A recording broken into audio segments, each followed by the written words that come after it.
Hello, good evening, good day, everybody, and welcome to episode 290 of the Ask Abhijit show. I hope you're all doing great. Let's see who all is there on the live chat. Let's see who all is there.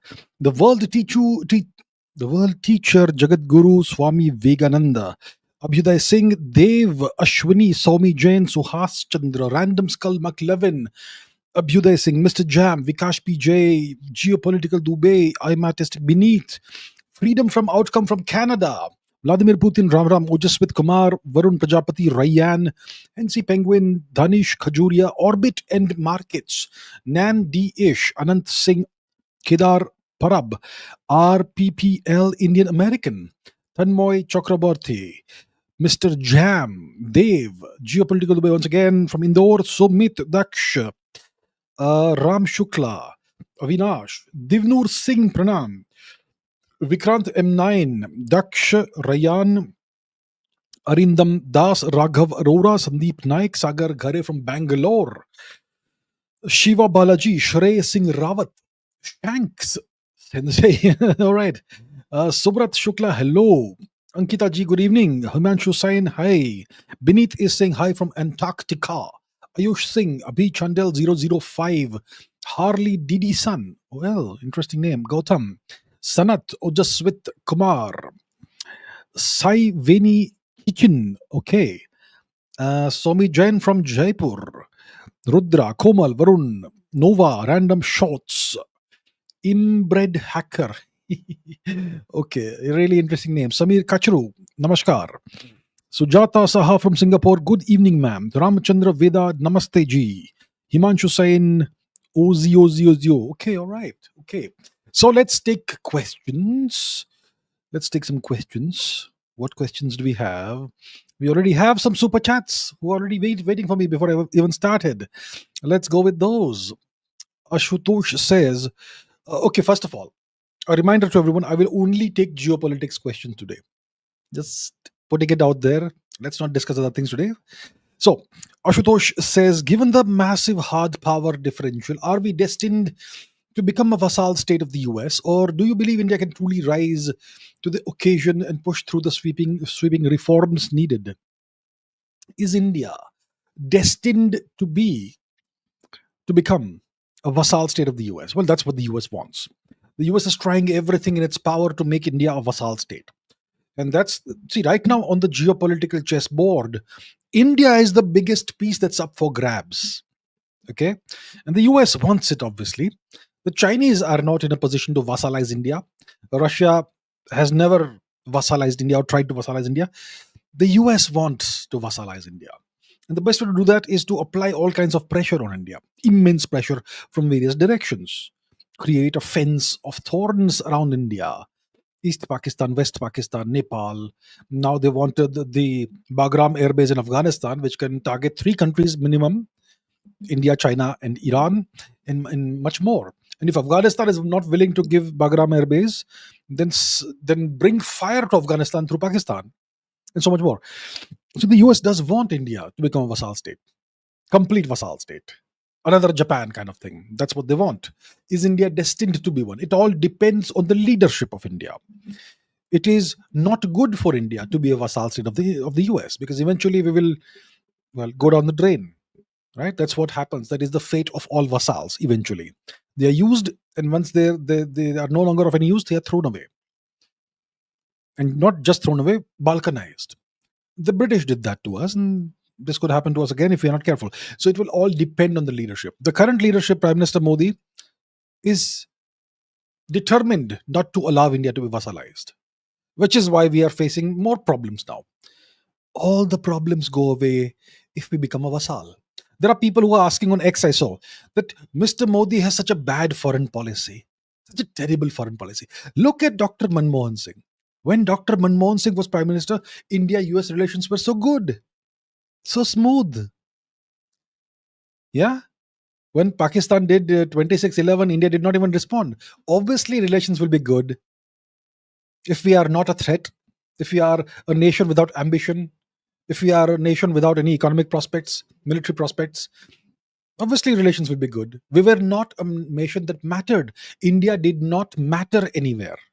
which is why the US treated us with benign neglect. Today, India matters. That's why the US has a very different approach towards India. So that's the deal. So, Mike, then the question is, can India truly rise to the occasion through sweeping reforms? I am not sure about that. Sweeping reforms, what reforms do we need? End reservations. If India has to achieve its potential, we have to end reservations, caste based reservations. Does the current government have the the wherewithal to do that, to say it politely? I'm not sure about that. India needs educational reforms, deep educational reforms. Does the current government have the wherewithal, the cojones to do that? I'm not sure. So we may perhaps not become a vassal, but will we rise to the potential, to our true potential, and become a genuine world power? I'm not sure about that. Does the current government have the capacity to bring in those sweeping reforms? Without those reforms, nothing changes in India. Without making India a merit-based society, nothing changes in India. India will remain mediocre otherwise. So I'm not sure about that. But probably as long as Mr. Modi is in power, India will not become a vassal. ICMBs says, is the new H1B change the best chance for India to tackle its eternal tragedy of the commons brain drain problem?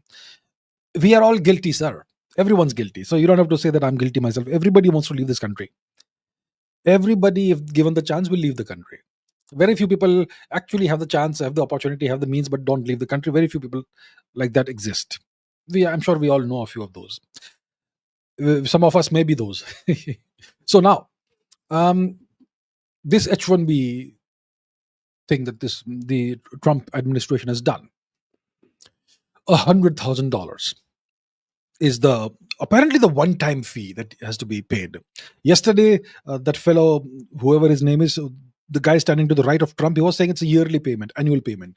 Then the US government says, no, it's a one-time thing and it will not affect certain people.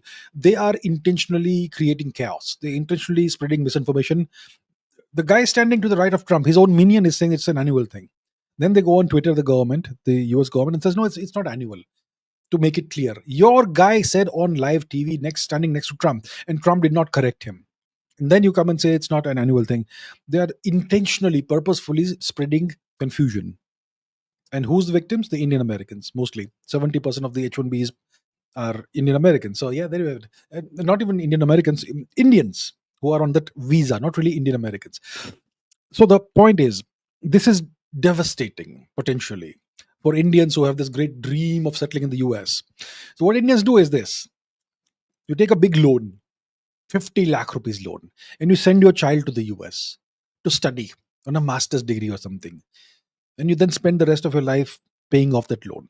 But the hope is that your child will get a master's degree there, and then somehow they will get a job in the US through H1B. And then over the next 15-20 years, they'll get a green card and then become a citizen. So your child's entire life, the entire young adult life, from the age of 25 to about 45 or 50, is spent in this chakkar of hoping for a green card and then citizenship. And what kind of life is that? Horrible. I know plenty of people personally who are in that circle, who are eternally waiting for the next phase of the immigration process to happen. And it is purposefully slowed down for Indians.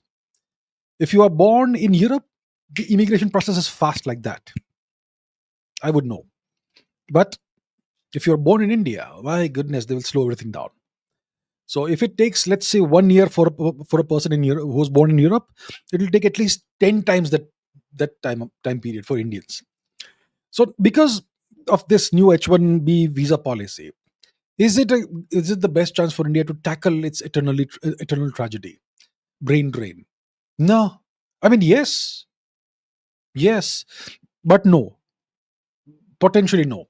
Yes, definitely. So how does India tackle this tragedy? The tragedy is that all Indians who have some brain want to leave India and settle down in the US or some other Western country. They want to escape the ghastly living standards that you have in India, the corruption that allegedly plagues all levels of, most levels of government, allegedly. Um, you know, m- caste based reservations, very few job opportunities and career prospects. All of that plagues India. Indians want to escape that, which is why they go to the West, mainly the US. Now that the US doesn't want Indians, clearly, what happens? Will India be able to resolve its brain drain issue? No. The Indians who want to escape will escape. Instead of the US, they'll go somewhere else. They'll go to the UK, they'll go to Germany, they'll go to France, they'll go to Russia, they'll go to China, they'll go to Australia, they'll go to Singapore, they'll go somewhere. If they want to escape, they'll escape. This doesn't mean that the brain drain will be reversed. For the brain drain to reverse, India has to tackle some very deep rooted problems. The alleged corruption that permeates allegedly many levels of governance. Allegedly. Who wants to deal with that? Most Indians will leave because of that. Those who can. The fact that there are very few job opportunities in India. You want to have a career in quantum computing. You want to have a career in nanotechnology. You want to have a career in whatever. Do you have prospects in India? And if prospects exist, how big are the prospects?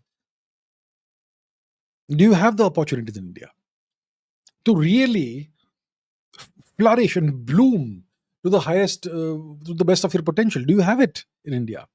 Does India give those opportunities? And what about all the reservations and all that nonsense? So the opportunity exists, but will the government grab the opportunity? Will they have the wherewithal to end these problems? Better living standards, which necessitates a war on the alleged corruption that's allegedly everywhere. Allegedly, does the government have the wherewithal to do that? Can they end the reservations? Can they make India a purely merit-based society like China? That tragedy continues. So, Rohan Suneja says, do you disagree with Scott Galloway that big tech like Apple and Google act as IP landlords, buying MSME tech and claiming credit without innovating? I don't disagree with him. I don't disagree with him. All right. Okay. Sujata Saha, well, thank you, ma'am. Thank you for becoming a member. You're very kind. Thank you, ma'am. And please welcome the new member. Thank you, ma'am. Aries Manticore says, Islamic NATO US proxy, an outer ring of them. Of course. It's not really a US NATO. Look at NATO. Look at the actual NATO. What's the actual NATO? It's a bunch of European countries, Western European countries, plus Canada, plus the US. Right? That's what it is. And the actual NATO, North Atlantic Treaty Organization, has one single hegemonic power who is the overlord of everybody else. Undisputed leader. Who's that? It's the United States. Correct? The United States is the undisputed leader of NATO. Nobody even dreams of challenging the US for the top position. Now, if you want to create an Islamic NATO, you would need multiple nations to become members of this organization or alliance. Right now, it's just Saudi Arabia and Pakistan. Secondly, do you have an undisputed leader in the Islamic world? There are multiple aspiring leaders. Saudi Arabia obviously is the homeland of Islam. Secondly, Turkey wants to be the leader of the Islamic world. Then thirdly, you have Iran, who wishes to be the leader of the Islamic world. And then Pakistan, who says that we are the only Islamic nuclear power, we should be the leader. There are four nations who are jousting for the top position, and nobody is going to give up their aspirations. So you don't even have a clear leader. You don't have any hegemon. How can you have an Islamic NATO? Even if more nations join it. So what that tells you is that this is actually a US orchestrated thing. If Saudi Arabia and Pakistan create a treaty, an alliance of mutual self-defense, it cannot happen without an ashirwad, a blessing from the US. And maybe the Saudis don't really want Pakistan to be in alliance with them, but the Americans have told them. The Saudis depend heavily on the US for national security, for defense, and for political stability. If the US wants, Saudi Arabia can be in terrible turmoil. Saudi Arabia has to do what the US says. Pakistan is even more dependent on the US. They obviously also have to do what the US says. So the US says, okay, you get together. That's what's happened, right? So that is the deal. Right. Divnur Singh says, I live close to an Air Force base. And I see him. Divnur Singh is watching, is observing UFOs. I see American planes making impossible moves in the air at all times. It's almost an open secret here in Arizona, including making 180-degree turns super fast. Well, that's a really interesting observation. I mean, last year, in the last quarter of last year, there was this spate of UFOs over New Jersey. And I saw some of the videos that came out on social media. These UFOs, these UAPs. Now they've rebranded UFOs to UAPs. And some of the UAPs or UFOs looked like aircraft. They even made the noise, the sound of jet engines and all. And then some of them would suddenly transform into orbs, which doesn't really follow the laws of physics that we are familiar with. But like Arthur C. Clarke said, any sufficiently advanced technology is indistinguishable from magic. So so now you are reporting that you actually observe this in real time. You observe this. It's in kind of an open secret in Arizona. um where is that place, Area 51? It's not in Arizona, is it? It's in Nevada, is it? It's somewhere in that region, that arid part of the US, southwestern US.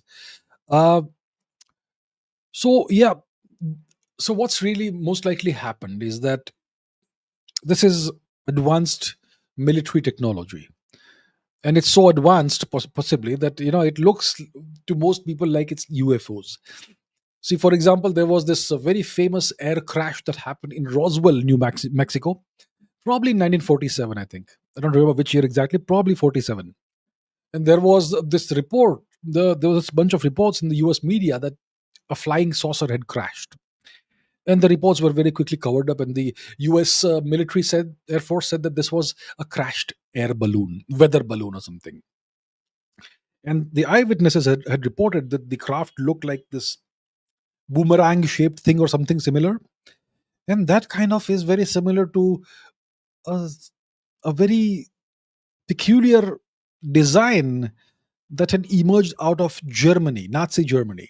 The Horten brothers, they had this flying wing design for aircraft, which is something that Lockheed Martin or whoever copied to create the stealth bomber, the first stealth bomber. So the Nazis were far advanced, way more advanced than everybody else. And it's possible that the Americans were possibly test flying one of those aircraft, and it crashed in Roswell, New Mexico. And it was so futuristic that people thought it was a flying saucer. So if that was the situation in 1947, imagine what it is now. So it's possible that there are entire branches of applied physics that have been essentially hidden away from the public. And it's possible that there is very advanced technology that is actually uh, in possession of the US. And some of it will be used for creating flying objects which will appear to break the laws of physics. So yeah, I think it's not UFOs that you're witnessing. It's maybe Lockheed Martin or something, technology, advanced technology, secretive technology. Okay, Divnur Singh says, this is not a historical question. I went to San Diego, saw Star of India, an old ship which is very famous. What's up with that? I am not aware of it. Star of India. What I know is that India was the first maritime civilization, and until the period of the British occupation, India had a very advanced shipbuilding industry. Some of the ships that participated in the US War of Independence and the US Civil War were made in India. I believe that the ship on which the US national anthem was written was also made in India. So maybe the Star of India is one of those. Let's if you want, let's quickly Google that. What is the Star of India ship in San Diego? Let's see. Star of India, San Diego. What is this ship? It's the world's oldest active sailing ship, iron hulled ship, salmon hauler. And why is it called the Star of India? It doesn't tell you why, and so on. U.S. national anthem ship. Ship. Was it written on a ship? The Star Spangled Banner was written about a British ship, HMS Minden, whatever it is. It was built in Bombay, India, by Mr. Vardia, a Parsi shipbuilder. There you have it. So, yeah. So, I'm not sure about the Star of India, but India and the US have this ancient connection there. Okay, next. Bhaskar Purohit says, in some army circles, we gave hint. Some in army circles gave a hint that we acquired 10 to 12 warheads per year since 2014, but some say every gram of highly enriched uranium is tracked by international agencies. If they clamped down on Iran hard, how did Bharat do it? Okay, look, I have absolutely no idea of how many warheads we are acquiring per year. Uh, since whenever. But let's say that what you're saying is true. Since 2014, 10 to 12 warheads we are adding to our stockpile. So let's say we had 100 warheads in 2014. We are adding, let's say, 10 per year. It's been 11 years, so 110. So maybe so by that, from that perspective, using those calculations, we would have about 210 or so at least warheads by now. And I'm not sure about highly enriched uranium. Well, does it mean that we are infiltrated and the international agencies know exactly how much highly enriched uranium we have in the country? I doubt it. I don't think we are that badly infiltrated by international agencies. And also, let's not forget that our bombs may not be highly enriched uranium bombs. Our warheads may employ plutonium. Plutonium has lots of advantages over highly enriched uranium. You need way less plutonium compared to uranium uh, to have a viable nuclear weapon. Plutonium has a much smaller, uh, you need a much smaller amount of plutonium for it to go critical or supercritical, which is the threshold of a nuclear explosion. So, yeah, I don't know about, I can't speculate. I can't speculate about this. I don't have any connections in agencies. I don't have any connections in army circles who can talk to me about warheads and all that. So I have no idea. Can't speculate, sir. Oja Smith says, how relevant was India in geopolitics in 1980s, 1990s? Irrelevant mostly. Even in 2014, India was irrelevant. Today, it's relevant. Yeah.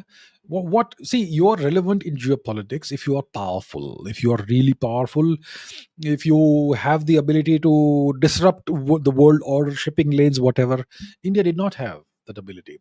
Of course, for once in 1971, we showed a flash of brilliance and we bifurcated Pakistan. So then India suddenly became relevant. And then we went to sleep again. 74, we test a nuclear weapon and then we go to sleep for 24 years. We shelve it. Shelve. Keep it on the shelf there. Keep it there, right? It's only for display. What the hell? So India was irrelevant in geopolitics. Godliness says, just now the crown states, US, Canada, Australia, and more have recognized the Palestine state. Okay, interesting. The US under Trump is totally against this, but UK, Canada, Australia have recognized it. Crown states are revolting under the Trump administration, against the Trump administration. Let's Google this. Palestine recognition. Do we have any news? Live updates. Canada, Australia, and the UK recognize Palestinian statehood. So why have 3 American vassals recognized the Palestinian statehood? UK, Canada, and Australia officially announced recognition of Palestinian statehood.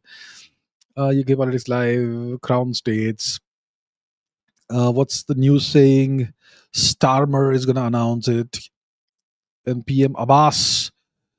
And what does Israel say about this? What will recognizing Palestine as a state? Okay, I'll not go into all that speculation that will be now done there. So this is breaking news essentially. We are just hearing about this. It's come in the last couple of hours, it looks like, that these nations, the UK, Canada, and Australia, have recognized the state of Palestine. So what's it really do? Does it actually give freedom to the so-called state of Palestine? It does not, right? It's a token action. Like I always keep saying, I've been repeating myself never-endingly, that there's a gigantic difference between words and actions. Words and actions. So they are saying, okay, we officially recognize it. That's words. Are they going to do something to create the actual state of Palestine? Are they going to take some action against Israel and force Israel to withdraw from what they call Palestine, the state of Palestine, wherever it exists, apparently? I don't think they're going to do that. So maybe this is, if you want to control a situation, you want to control both sides of the situation. If you want to control the Indian independence struggle, if you are British, you have to be supporting the British side as well as the Indian independence side. But ensure that you prop up leaders on the Indian independence side who are completely passive and non-violent. That way, it is a independence movement only in name. It doesn't really take any actual action to bring independence to India. I mean, imagine an Indian independence leader who goes and tells the people of India, tomorrow morning wake up and your only job is to go and kill one Englishman, then go home. Your job is done. You have 24 hours to find one Englishman and kill him. That's it. One English occupier who is worse than the Nazis. So it's fine to kill such people, right? Foreign occupiers.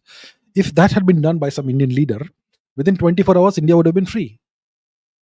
But our leaders were non-violence and passivity. So the point is that this doesn't really make any difference. Maybe it's just a ploy to be on both sides of the issue and control everything. I don't really see this making any difference to. I don't see it really having the effect of actually creating the state of Palestine. Right? That won't happen. Bhaskar Purohit says, if India did not go down the blunders of Mr. Gandhi and Mr. Nehru, UN security seat and so on, in hindsight, would we not be in a US vassal-like position today? It all depends, like I keep saying, on the leadership. If someone is offering us something, a powerful, genuinely powerful position with veto power, and we take it, it actually puts us in a position where we are less likely to become a vassal if we have the right leadership. If the US offers us nuclear weapons technology, then we can consider it based on whether any strings are attached. Does it mean that you also have to have to give America a military base in India? Is it that sort of condition with which you will get a nuclear weapon? Then you should say no. But if they are just giving us nuclear weapons to create a counterweight to China without any strings attached, then we should have taken the technology. So it all depends on the leadership and how they assess the threat situation and what kind of risk benefit analysis they do, right? It's not necessary that even if we had taken what the Americans were offering us, we would have become a vassal. Not necessary. We could have done it in a way that was mutually beneficial. It all depends on the leadership. That's the point. Divnur Singh says, I toured one of the retired aircraft carriers of the US Navy, and they are bigger than any other ship I have ever seen. And these are the most dangerous ships. So even the retired aircraft carriers of the US were pretty big, very large. An aircraft carrier, by definition, has to be large enough so that aircraft can land. And there were times when even the C-130 transport aircraft could land on non-nuclear US aircraft carriers. Let's Google it. Am I pulling this out of my backside? This story. C-130 landing on American aircraft carriers. C-130 Hercules landing on aircraft carrier. Did it ever happen? Yes, sir. It did happen. So, and these were non-nuclear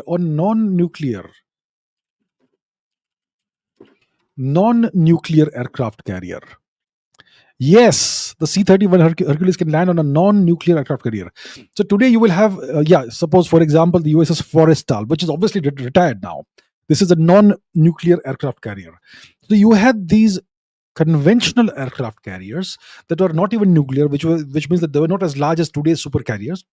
And even on those ships, you could have the C-130 Hercules that could land on it.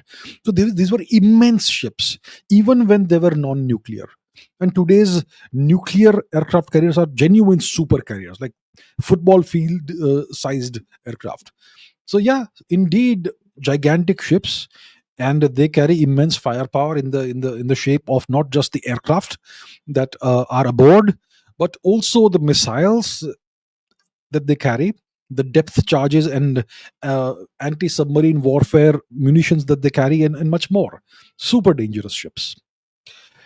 Rohan Allen says, why Kailash have not climbed why Kailash?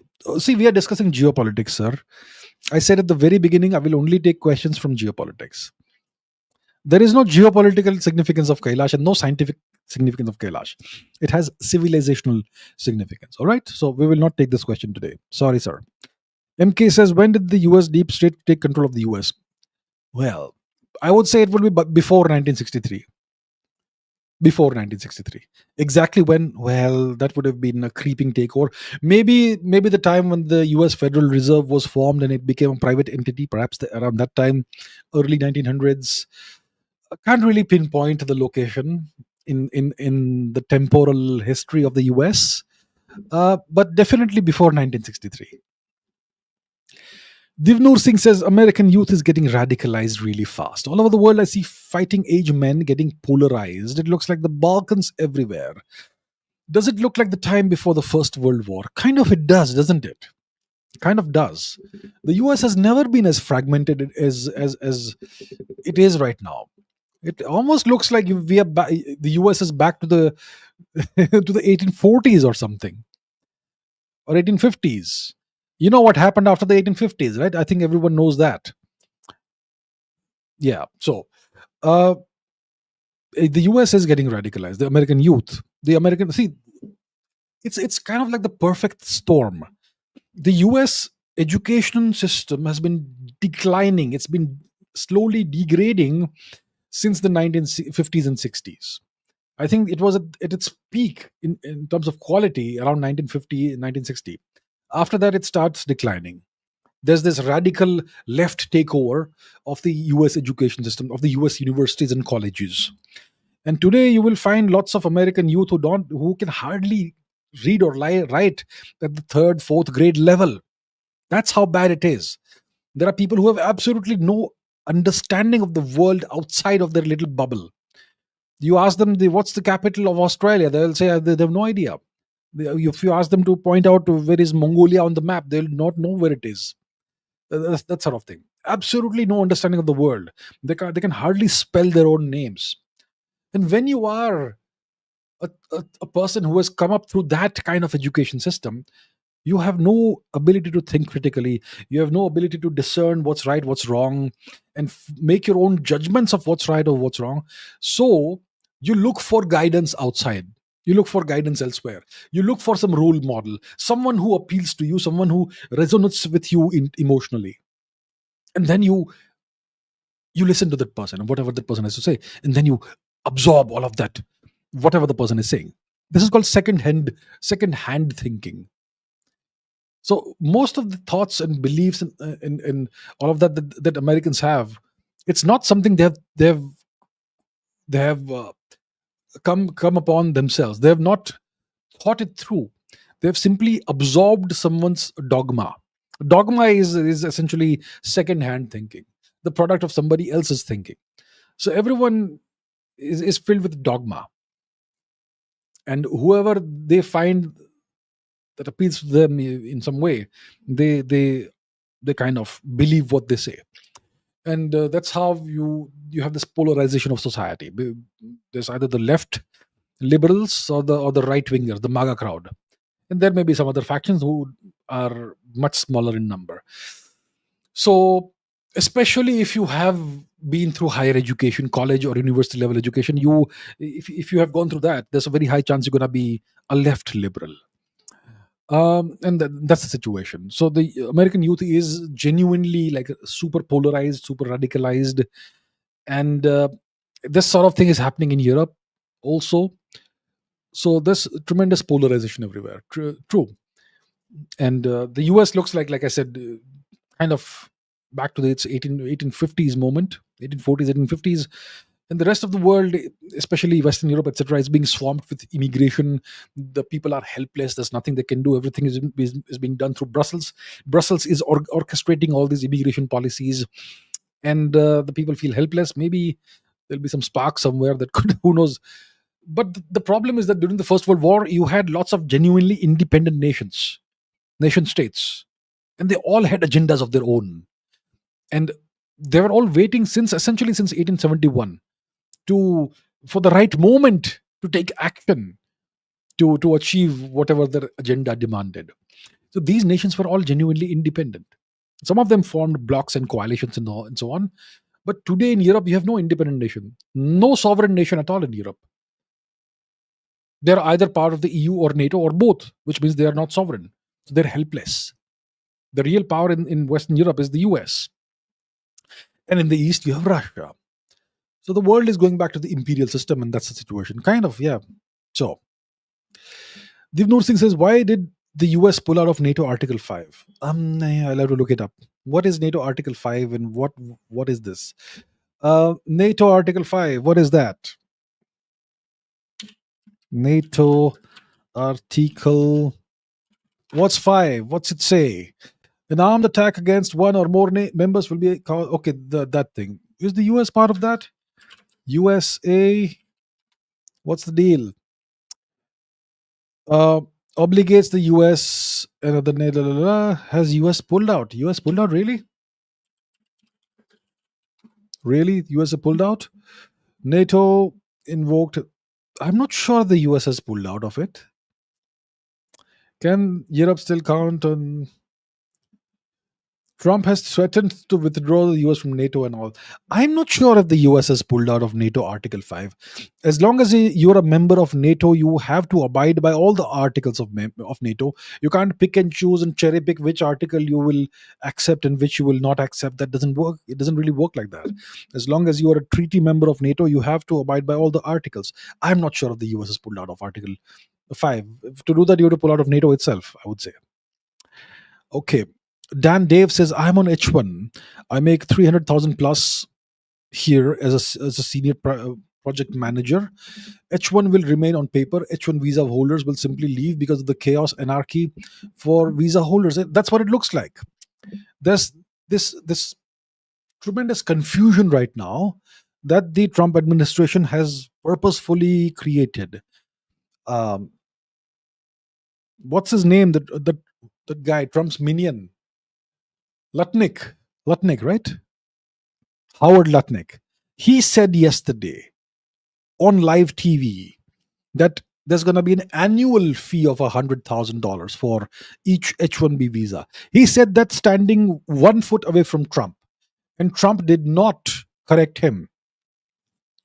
So he's standing next to the president of the US. He's saying that's going to be an annual fee of $100,000, and Trump's nodding. Yeah. And then next day, the what Pam, whatever her name is, whatever that lady, the spokesperson, she says, to be clear, there is no such thing. But the guy standing to the right of the president said it's a thing. So they are purposefully sowing chaos, right? And obviously in the US, as we know now, there is this tremendous anti-India sentiment that has been engineered over the past 2-3 years. I pointed this out in 2022. In 2022, after the special military operation began in Ukraine, and India refused to participate in American and Western sanctions on Russia, the West started this outpouring of vitriol against India in the media and on social media. So whether it is UK based media outlets like the BBC, like the Guardian, whether it is Germany based Deutsche Welle or whatever, whether it is the New York Times or the Washington Post or the New Yorker or whatever, they all started this outpouring of anti-India articles, whether it's Rand Corporation or think tanks or whatever. And you had a much lower level, much baser level of anti-Indian propaganda all across social media. So I pointed out that this is going to be a big problem for India. I said this in 2022 itself. You can watch my old live streams and videos in which I have spoken about this multiple times. So today the situation is that most Republicans, most right-wing, most conservative people in the US hate Indians. And the left has never liked Indians. The Democrats, Indians generally vote for the Democrats, but the Democrats have no love for Indians. The US, I'll assure you, is a deeply racist nation. It's a settler colonial state founded on the genocide of brown skinned people. And you Indians, us Indians, Are brown skinned people, we aren't white. The US is a deeply fundamentally racist country. Okay. Uh, just read their Declaration of Independence. What does the Declaration of the Independence say? What's it say about the natives? The savages, savage Indians, right? So this is like a Hindu exclusion act all over again. What this H1B visa thing, and yeah, so there's gonna be chaos. There's gonna be anarchy. There's gonna be more and more anti-Indian hate, and it just makes sense for Indians to no longer go to the US, I would say. So yeah, take your business elsewhere. I'm sure if you are a high quality professional, the world is out there for you, and you can go and do well elsewhere.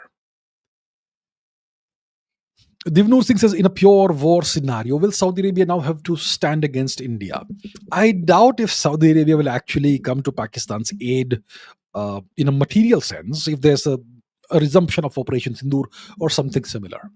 Look, there is a mutual defense treaty, no question about it now. So it's official. I'm sure the Saudis did not really want this to happen. They had no intention of doing it, but the Americans told them to do it, and you can't say no to the overlord. So there's this mutual defense treaty now. So what's it going to really mean in real terms? The way I see it, the US wants to strengthen Pakistan's defense preparedness. The Pakistani military is kind of weak right now. They got hammered during Operation Sindoor in just 3 days. No matter what they claim, 6-0 and all the BS, Pakistan got hammered really bad. We saw all of those videos on YouTube, on social media, on Twitter, right? All those missile strikes landing in the heart of Pakistan, Noor Khan Air Base and Kirana Hills and Rawalpindi and that cratered airfield and all that. Did you see a single such video emerging from India anywhere? No. So Pakistan is in a bad situation. If there's a war with India, they're going to get hammered and balkanized. The Americans need Pakistan as a counterweight to India. They need Pakistan as a potential troublemaker to be deployed at any on demand against India. So for that, you have to prop up Pakistan. You have to strengthen Pakistan. You have to supply Pakistan with funds. You have to supply Pakistan with military equipment.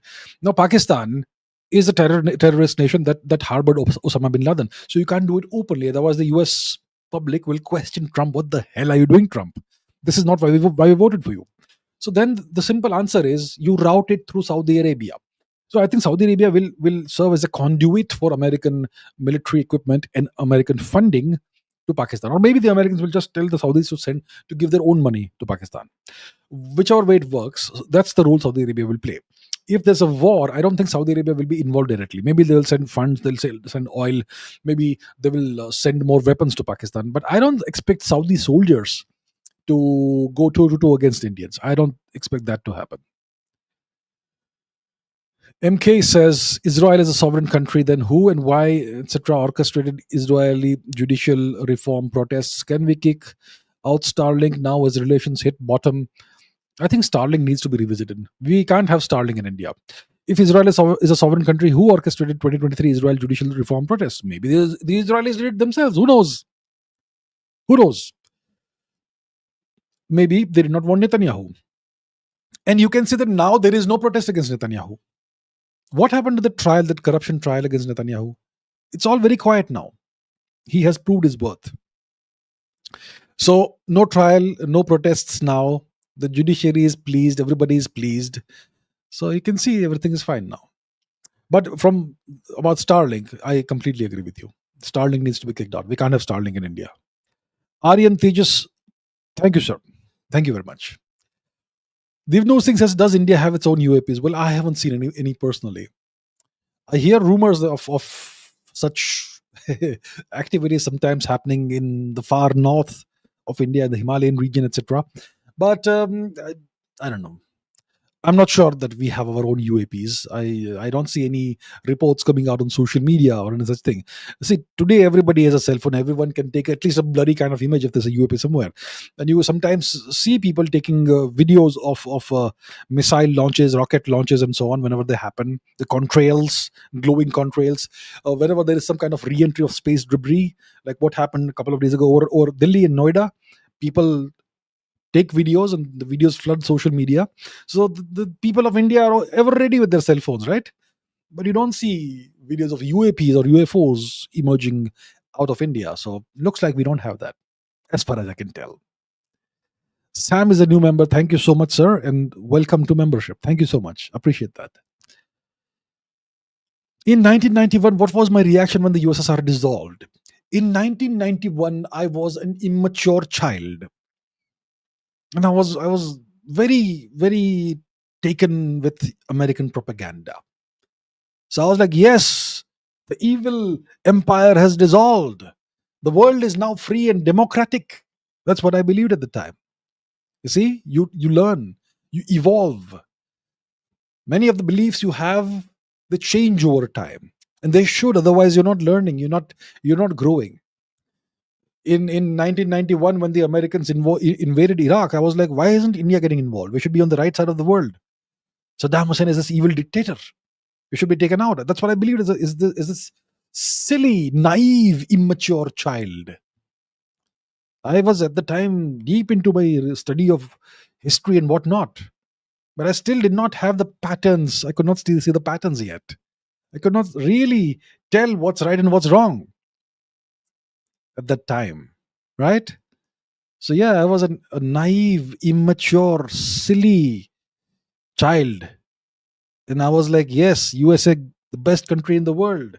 Kennedy, best president. Yes, sir. USSR evil. Saddam Hussein, Saddam it. Okay. Arvind Srinivasan says outcome for the country if from the 11th instead of NCERT texts like Halliday, Resnick, Atkins, Thomas calculus etc. are introduced along with Clausewitz and Little hard and martial arts training. It'll be a transformative thing for India. I mean, I don't understand why we wallow in mediocrity. I recently saw some textbooks for the 10th standard for mathematics. Those textbooks are atrocious. They gave me a headache. How do you teach with those textbooks? If you want to do algebra and number systems and what they call surds, which is irrational numbers and whatever, why do you teach it in the wrong order and with so little problem solving? How on earth do you expect children to understand? The simplest thing is give kids the Shom series book on introductory algebra and whatnot, introductory trigonometry and geometry. You don't need anything else. Why do you have to reinvent the wheel, and that to create an inferior wheel? So I would say if we introduce all the Shom series books as the textbooks, that will transform. See, if you have the Shom series book, okay, I have a whole bunch of Shom series books over here. I still have my old ones. I have like basic stuff like college algebra and whatnot, children level stuff. The point is, if you have a Shom series book and you want to learn algebra, you don't need a teacher. You don't need a teacher. That book teaches you everything. It holds your hand and teaches you everything from A to Z. It will put teachers out of business. That's the problem. That's why they don't introduce Shom series books in India. You take Halliday, Resnick, and if you have the basic mathematical understanding, you don't need a physics teacher. You don't even need Halliday, Resnick for physics. You can take the books by Shom for physics. So the point, you don't need Thomas calculus. I've never seen Thomas calculus. Go with Shom series calculus. They have a basic calculus, they have an advanced calculus, and whatever. You don't need tensors. The point is, the best books in the world exist. Just get those books and give it to the kids. And then if you also introduce martial arts training, well, imagine how it will weaponize the Indian minds, not just mentally, but physically. It will transform India. But why will the government of India do that? They won't do it. We need reservations. We need all this nonsense. We need to keep India down and mediocre. So frustrating. Timbuktu Panda says, should INR be backed by Bitcoin and gold standard? I am very, very suspicious of Bitcoin and all this stuff. Gold, sure, absolutely. Gold is great. Gold is the only real store of value historically, even today.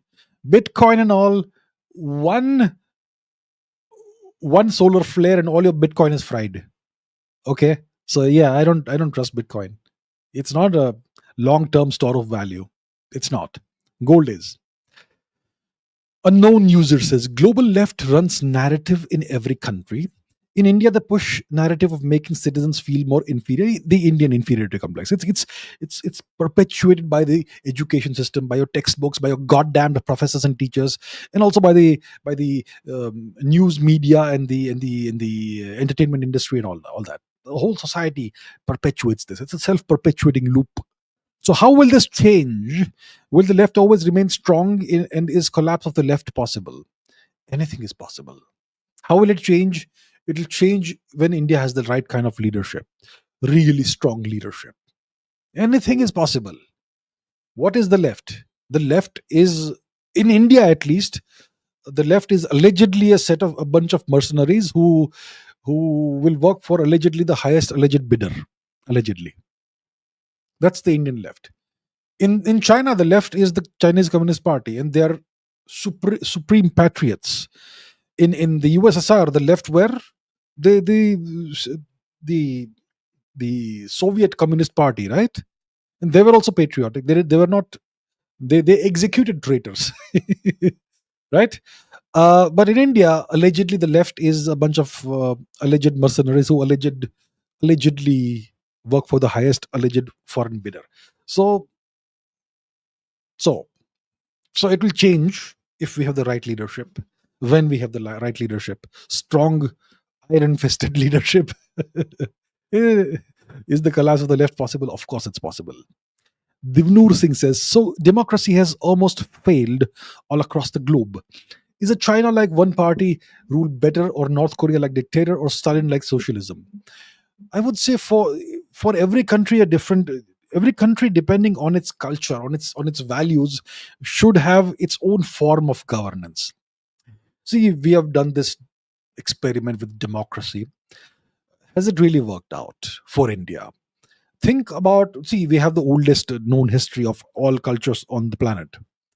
And think back to the times when India was at its peak, culturally, civilizationally, economically. Before the 1700s, India was the world's largest economy. I'm not claiming it. Anders Madison has shown it, the American economist. So, what were the times when India was at its pinnacle? Overall, as a power.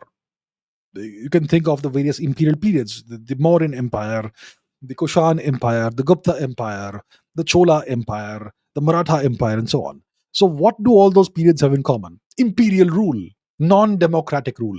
But what kind of imperial rule? What is an imperial rule? It's a dictatorship with a dictator, which is the emperor. But what kind of dictatorship or imperial system did we have during all those periods? The Mauryan period, the Kushan period, the Gupta period, and so on.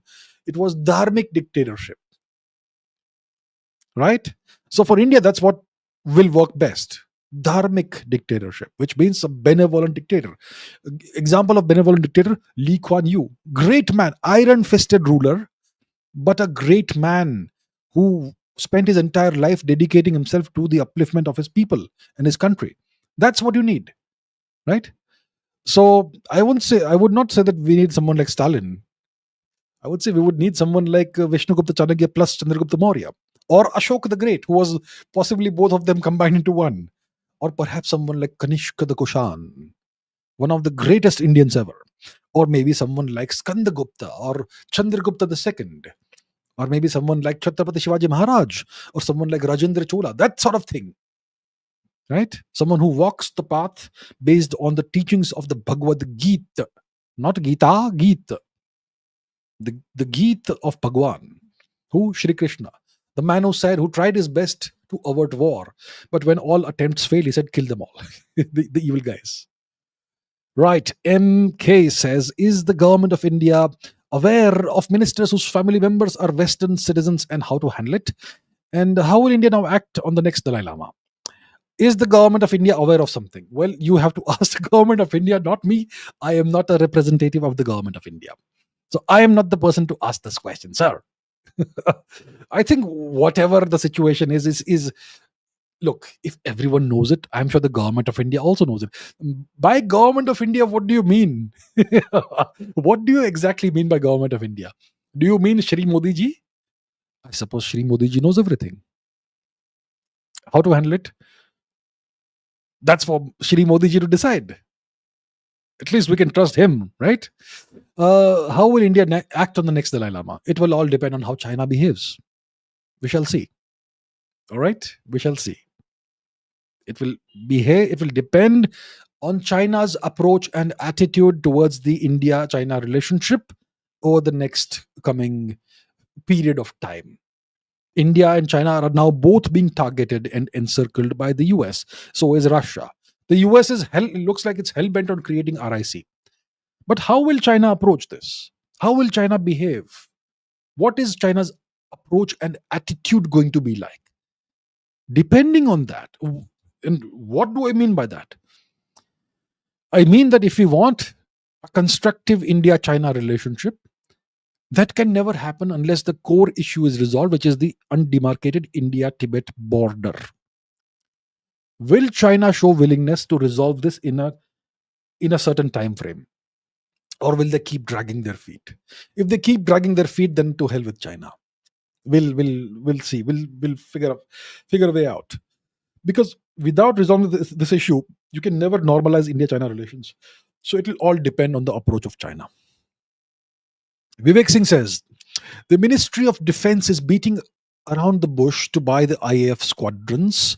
Why are we unable to decide our way ahead? We are stuck with air independent propulsion and SSN submarine delays too. I think the government of India needs to really get its act together. It is imperative that we transform ourselves over the next, I wouldn't say 10 years, maybe 3 to 5 years maximum, into a nation with real teeth. Real teeth.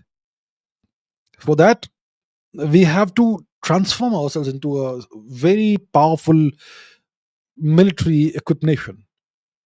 And the Navy is a key component to that. And we still have 15 submarines? What are we, a joke of some kind? 15 submarines? So I think it's high time the government gets its act together. I would say, see, right now we are hearing that we are going to buy more Rafales. There is this very tempting offer of the Sukhoi 57 also. And we have the Tejas Mark 1A and then the AMCA and all that. The key to all of that is the jet engine issue. We have to find the best way forward, and we cannot keep on dragging our feet. The past 11 years, we're waiting for an announcement for the next big purchase or acquisition of a large number of fighter planes. What on earth is going on? So I'm sure the government alone isn't the cause of the problem. Maybe there are issues with the Indian Air Force, etc. also, possibly. Whatever the issues are, resolve the issues. You can't allow these procedural delays and bureaucratic delays and whatnot, and some individuals potentially, allegedly, whatever, hypothetically, to affect the national interest and to hurt the national interest. So we need to resolve this jet engine imbroglio at the earliest. We need to acquire, I would say, 50 submarines, build, buy, beg, borrow, steal, whatever. We need at least 50 submarines, I would say. And whatever else. So as a stopgap measure before we can have the AMCA rolling out in another 10 years, maybe set up production lines of the Sukhoi 57 as well as the Rafale 44.5, whatever, in India. Set up 2 production lines. We already using Rafale aircraft. So we know how to use those. So set up production lines, build 100 or so, and build another 100, 200 Sukhoi 57s, and acquire the technology if the Russians are offering it. And that will also obviously help us, build derivatives of those aircraft. So we can build our own Sukhoi instead of 57, 67 or whatever eventually. So that's what we need to do, and that too soon. Divnur Singh says, today Germany says it will command Europe if the US pulls out. Some Germans say Uncle H wasn't really that bad. Uncle H. Heard some of his speeches, looks like it's true. Was it 6 million or 271,000? Very controversial questions. I have no idea. Was it 6 million or 271,000? I don't know. I grew up believing that it was 6 million. As a kid, when I lived in Europe, I used to watch these World War II documentaries. And I was like, yeah, German Nazis killed 6 million Jews. And only Jews, nobody else. Later it emerges that at least, I don't know, about 1 million plus Romanis were killed apparently. And the numbers have been consistently understated. That entire story has been brushed swept under the carpet. And Jews like Eli Wiesel, what's his name? Eli Wiesel, or whatever his name was. What was it? Let me see. What's his name? Elie Wiesel. This gentleman, okay, Romanian born Jewish Nobel laureate, etc. And he um, tried to kind of sweep the Romani thing under the carpet. Romani. Oh, nothing about this on Wikipedia. That's interesting. Nothing about this on Wikipedia. Eli Wiesel Romani. Romani. Gypsy. What about it?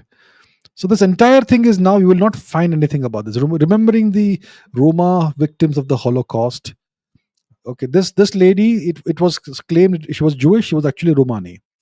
Her name was Stella Steinbach. Okay, so Eli.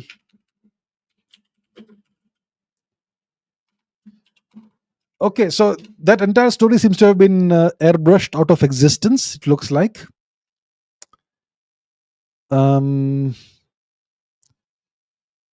Yeah, so Google won't show you this now. Very interesting that Google won't show you that. So there was this plan to create a memorial for the victims of the Holocaust in the US somewhere during Bill Clinton's time.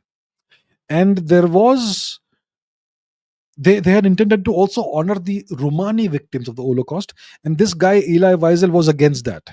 That the Holocaust belongs only to the Jewish people and the Romanis don't matter because they were brown, right? That sort of thing. So yeah, there we have it. So Germany says it will command Europe if the US pulls out. Okay, well, let's see if Germany has any leadership. Who's the current German chancellor? The guy who went to the White House and presented the birth certificate of Donald Trump's grandfather or something? The guy who sucks up to the US, that guy? I don't think there's any leadership in Germany today. So how, if there's no leadership in Germany, how will they take over the leadership of Europe? I don't see that happening. Some Germans say Uncle H wasn't bad. Well, some Americans also say Uncle H wasn't bad, right? And if you hear his speeches, see, I remember those black and white speeches. When you listen to those speeches in German, they sound very aggressive. But when you actually listen to the translations, he's not saying anything aggressive at all. He's actually talking about policies and whatnot, economic policy and all that. Nothing about kill the Jews or whatever. But it doesn't mean that he did not kill the Jews. So we don't quite know what the truth is, A lot of propaganda, a lot of narrative stories and whatnot. Ritvik says the US is powerful, has vassalized so many countries. Why can they still not dominate over Russia? Like Russia destroyed Ukraine, can't we attack neighbor? The Russians haven't destroyed Ukraine. Russia hasn't destroyed Ukraine. Go to Kiev, you can. Kiev is okay. Many of the Ukrainian cities are completely intact. The war is happening on the wheat fields of Ukraine. It's not really, and in some whatever. Most of Ukraine hasn't been destroyed. The US is powerful, they can't still dominate. Why can't they dominate Russia? Because the Russians are also powerful. They have more nuclear warheads than the US. Simple. The Russians are not, they are not a doormat. Defeating Russia isn't that easy. Russia has more nuclear weapons and the means to deliver those nuclear weapons than the US. So Russia has taken the precautions it needs to take. That's why the US aren't able to dominate Russia. Why can't we attack neighbors? Because our neighbors are assets of the US. You yourself have mentioned, sir, that the US has vassalized so many countries. Well, if you look at East and West Pakistan, these are US vassals. Nepal is a newly minted US vassal. The US is pressurizing Afghanistan to hand over the Bagram air base, which will once again vassalize Afghanistan. So the Americans are creating a ring of thorns around India, a fence of thorns. Look at Myanmar. Look at the disaster in Manipur. What is the cause of the disaster in Manipur? Project K, Cookie Land for Christ. Who is orchestrating that? So if you think that India is that powerful that you can attack and take over American vassals in our neighborhood, well, I've got some news for you. We can't. You'll say, why is India so weak? Look at China. They want Taiwan. Taiwan is right next door to the Chinese. Can they take it? They can't. That's how powerful the US is. Please don't underestimate how powerful the US is. And that will tell you how powerful Russia also is. Gulliver says, need a thoughtful answer, not a politically correct one. I'm going to give you diplomatic answers because I have a life to live too. You have to be able to understand what I'm saying. Now, what's the question? Is racial contempt a weapon? Unter Menschen von die Ost leading to 22nd June. Are you talking about Kristallnacht? What was 22nd June 1941? Let me check it out. Okay. I don't remember all the dates. I don't memorize dates. Let's see. 22 June 1941. What happened? Kristallnacht, was it? It was Operation Barbarossa. 22nd June 1941. Operation Barbarossa. Okay, so what are you saying? Leading to 22nd June 1941. What about the Anglo-Saxons? Racial contempt. The Anglo-Saxons are a supremely racist people. That you should know. See, let me explain. You don't want a politically correct answer. Let me give you a plain answer. The Germans have this concept. Let me show you the concept. Why are the Nazis evil? Why do we consider the Nazis to be evil? Because of one of the reasons is this concept. Lebensraum. Lebensraum. The territory which a group, state, or nation believes is needed for its natural development. It's a German concept of expansionism and folkish nationalism. Look, it was a German concept of expansionism. So the Germans said that Germany, the nation of Germany, is not enough territory, it's not enough space for the German people to thrive in. We need more land. We will take the land of the Slavic peoples and we will settle Germans there. And that's going to be our Lebensraum, the land that the German people need to thrive. So we will take land from the Slavic peoples. What will happen to the Slavic people there?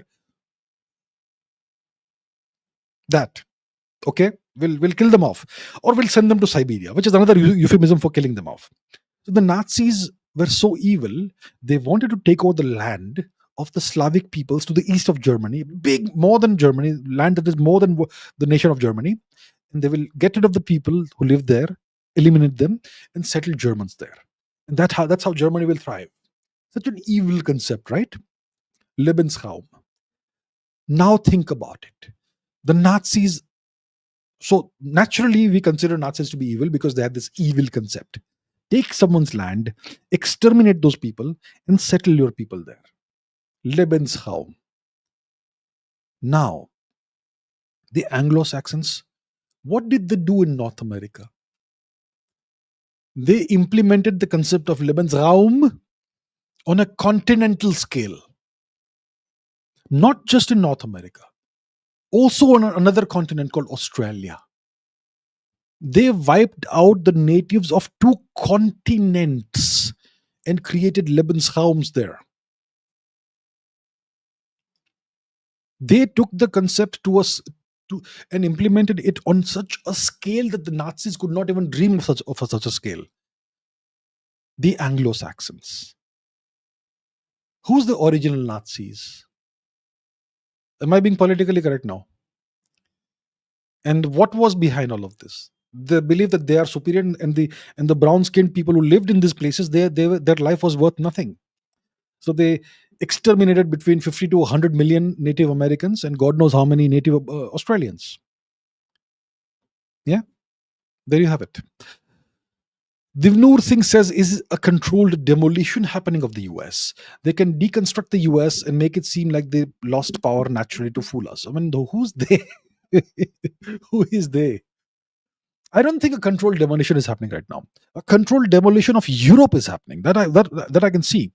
Europe is being de-industrialized. All of that is being done through Brussels. So Germany has shut down its nuclear reactors. They have dismantled their nuclear reactors. They now burn coal. What about global warming and all that BS? What happened there? So Germany now no longer has access to a plentiful source of cheap energy, which you need for a large economy, for a manufacturing-based economy. That energy was coming in from Russia, Russian gas. That's not available anymore. Nord Stream has been detonated. And the whole of the European, see, there are 2 major economies in Europe. One is Germany, one is France. How are they doing? Not great. Germany is going backwards. It's contracting. And overall, Europe is not doing great at all. Europe is stagnating. So economically, Europe is kind of dead. Geopolitically, it's irrelevant. Geopolitically, it's not powerful. Now they're going to foot more of the bill of NATO, the more of the burden of NATO. They're going to double their expenditure, the share of the GDP which goes to defense, which is going to prioritize American interests in the region, not their own interests. They none of the nations are sovereign. All of the nations are saddled with increasing illegal immigration, which is being done by Brussels. Brussels decides how much immigration each nation needs to take every year, and you get only certain flavors of immigrants, military age males from certain regions of the world only, right? So Europe is being destroyed in this manner. We are witnessing a controlled demolition of Europe for sure. Now the same is beginning to happen in Japan. So they're going to bring in a whole bunch of God knows what kind of people into Japan. I can see a lot of Bangladeshis appearing in Japan, and God knows what other kind of people appearing in Japan. And obviously, the people of Japan don't want that, but who cares? And when it comes to the US is increasingly polarized. The education system is increasingly garbage. So the American people can't think for themselves anymore. And yeah, so it looks like the West is imploding in some sense, but it's all being done in a precise, calibrated manner. So who's doing all this? I would say, well, the finger of blame would typically go towards the deep state, whatever that is, right? And why would you deliberately give up your power? You're not really giving up your power, but you're just transforming the world the way it is. And actually, whoever could potentially be your threats to you, those people, you're gonna defang them. Essentially, that's what it looks like. Godliness says first the 50% tariff, then the Saudi Pac deal, then sanctions on Chabahar, now the H1B visa fee, now discussion on CATSA. What next? What's next? Next, eventually sanctions on India. What next? India-Pakistan war, maybe Bangladesh, maybe Myanmar weaponized further against the whole of the northeast of India. Maybe Afghanistan is again under US occupation, and from there they can support Pakistan. If you want Pakistan to go to war with India, then why don't you retake Bagram Air Base, which was under your occupation for 20 years, and create a powerful American air base there. So in case Pakistan gets hammered, they can intervene. India is being encircled right now. Will this stop? Will this go further? It's going to go further. It's going to go further, sir. Sid says, how long will it take us to reach China's level of infrastructure, durable roads, nationwide high-speed rail, efficient drainage, and low air pollution? Look, high-speed rail, let's take one example, high-speed rail. Well, the first high-speed rail is coming up between what? Mumbai and Ahmedabad. The bullet train, right? That started when? Close to a decade ago, the first construction of the whole thing, the beginning of the construction of the project. And then there were delays in some parts of the route for apparently political reasons. I'm not sure. And it will still take apparently a few years before the high speed rail bullet train thing becomes operational. So this is, what's the distance between Mumbai and Ahmedabad? 800 kilometers. Let's go to the map and quickly figure it out. What's the distance? 800 or so kilometers. Let's quickly go. Let's do a straight line distance between Mumbai and Ahmedabad. Measure distance roughly. Okay, it's not 800. Excuse me. It's 450 kilometers. That is tiny. It's a short stretch of high speed rail. 450 kilometers. And that is taking like a decade or something. At that speed, it's going to take us a century to have half the kind of coverage that China has. The Chinese do things at a breakneck speed, not at a snail's pace. So if you want nationwide high-speed rail at the speed at which things are going currently, it's going to take you more than a century. You see? Durable roads. Well, if you go to most Indian cities, allegedly, you will see that roads are rebuilt every year, allegedly. Every year you build a new road. I mean, you lay the road again, allegedly. And then a few weeks, allegedly, after the road is relayed, some people will come and start digging it up. Government employees, allegedly. And they will lay new pipelines or whatever, allegedly, and then again repatch the road. And now it's no longer straight, and it's all full of potholes and whatnot. And then allegedly during each rainy season, the roads will disintegrate into potholes and moon-like surface allegedly, and the next year the process starts again. This is money laundering, obviously, right? Allegedly. So if this is and if this is allegedly the norm in some parts of India, then it will take essentially an infinite amount of time for us to have the same sort of level that China has of infrastructure, durable roads, straight flat roads without any potholes and whatnot. It can be done. It can be done tomorrow if you want, but for that you will have to launch a war on the alleged corruption that exists allegedly across India. Allegedly, yeah. So I have no idea. How long will it take? Close to an infinite amount of time, the way things are right now. Divnur Singh says, do you think a conservative America is a stronger America?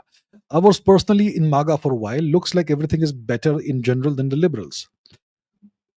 Overall, I think any nation, if it is conservative, is more stable.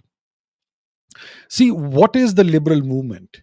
The liberal movement is about rapid change and moving away from the past. The liberal movement is predicated on the belief or the concept that traditional systems are oppressive in some manner. It's all based on Marxist ideology. So traditional systems are the systems that are rooted in tradition that go back centuries. And those obviously constructs are all oppressive constructs because they marginalize the proletariat and they uplifted the bourgeoisie and they gave rise to all these lumpen elements and so on. So you have to dismantle that, and you have to bring everybody on the same footing, same even level. So essentially, that's the foundation of the liberal movement. And you will see that in liberal movements everywhere around the world. Even the first liberal movement that you can think of, which is the French Revolution, was all about liberté, égalité, fraternité, equality of people, liberty, equality, fraternity. And obviously, that can only happen if you lop the heads off the bourgeoisie and the royalty, right? So the liberal movement is all about that. It's about dismantling institutions. It's about dismantling social structures. It's about dismantling traditions. But what are you going to replace all of that with? You're going to have to replace institutions with new institutions. But new institutions create new traditions. And most people, the average person, needs some kind of framework, moral, ethical, etc., and religious framework based on which they can live their life. Most people can't think for themselves a priori from first principles. Most people need that guidance that comes from outside, which is the role that religion and culture and tradition has traditionally played. And that's why it makes people rootless. So it's a problem. If the whole country is liberal, then it's a country full of chaos and anarchy. Which is why you will find that no matter which country you are in, even if it's whatever the type of religious system, etc., you have, conservative movements are generally more stable and generally better overall. So I know that MAGA, from an Indian perspective, MAGA isn't good for India. The MAGA, the people who the average MAGA person hates India, right? They hate brown people, they hate Hindus and so on, which I'm sure you would have realized at some point in time that there is this undercurrent that flows below the surface.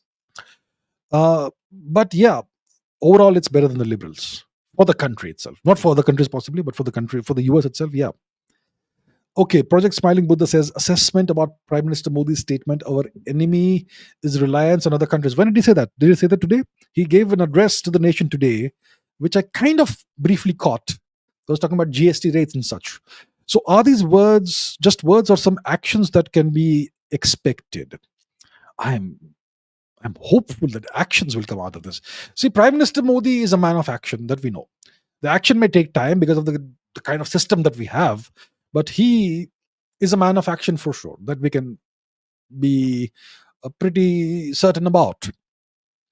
So if he has said that our enemy is our reliance on other countries, I hope that he is talking about technological sovereignty there. Because the entire nation depends on, platforms that have been created by a country that is right now increasingly hostile towards India. Whether it is Facebook, whether it is Instagram, whether it is Google, whether it is YouTube, whether it's X, whatever. All these are foreign platforms. And we depend on these platforms for communication with each other. If the platforms disappear, we will be all separate from each other. We will have no means of communicating. Right now, we Indians take this for granted that we can communicate with each other in real time. I can instantaneously communicate with somebody who's living in Shillong, or someone who's living in Guwahati, or someone who's living in Kochi, or someone who's living in Leh. And I can talk to all these people at the same time if I want to. We all can do it. Social media has brought India together for the first time in 1,000 years.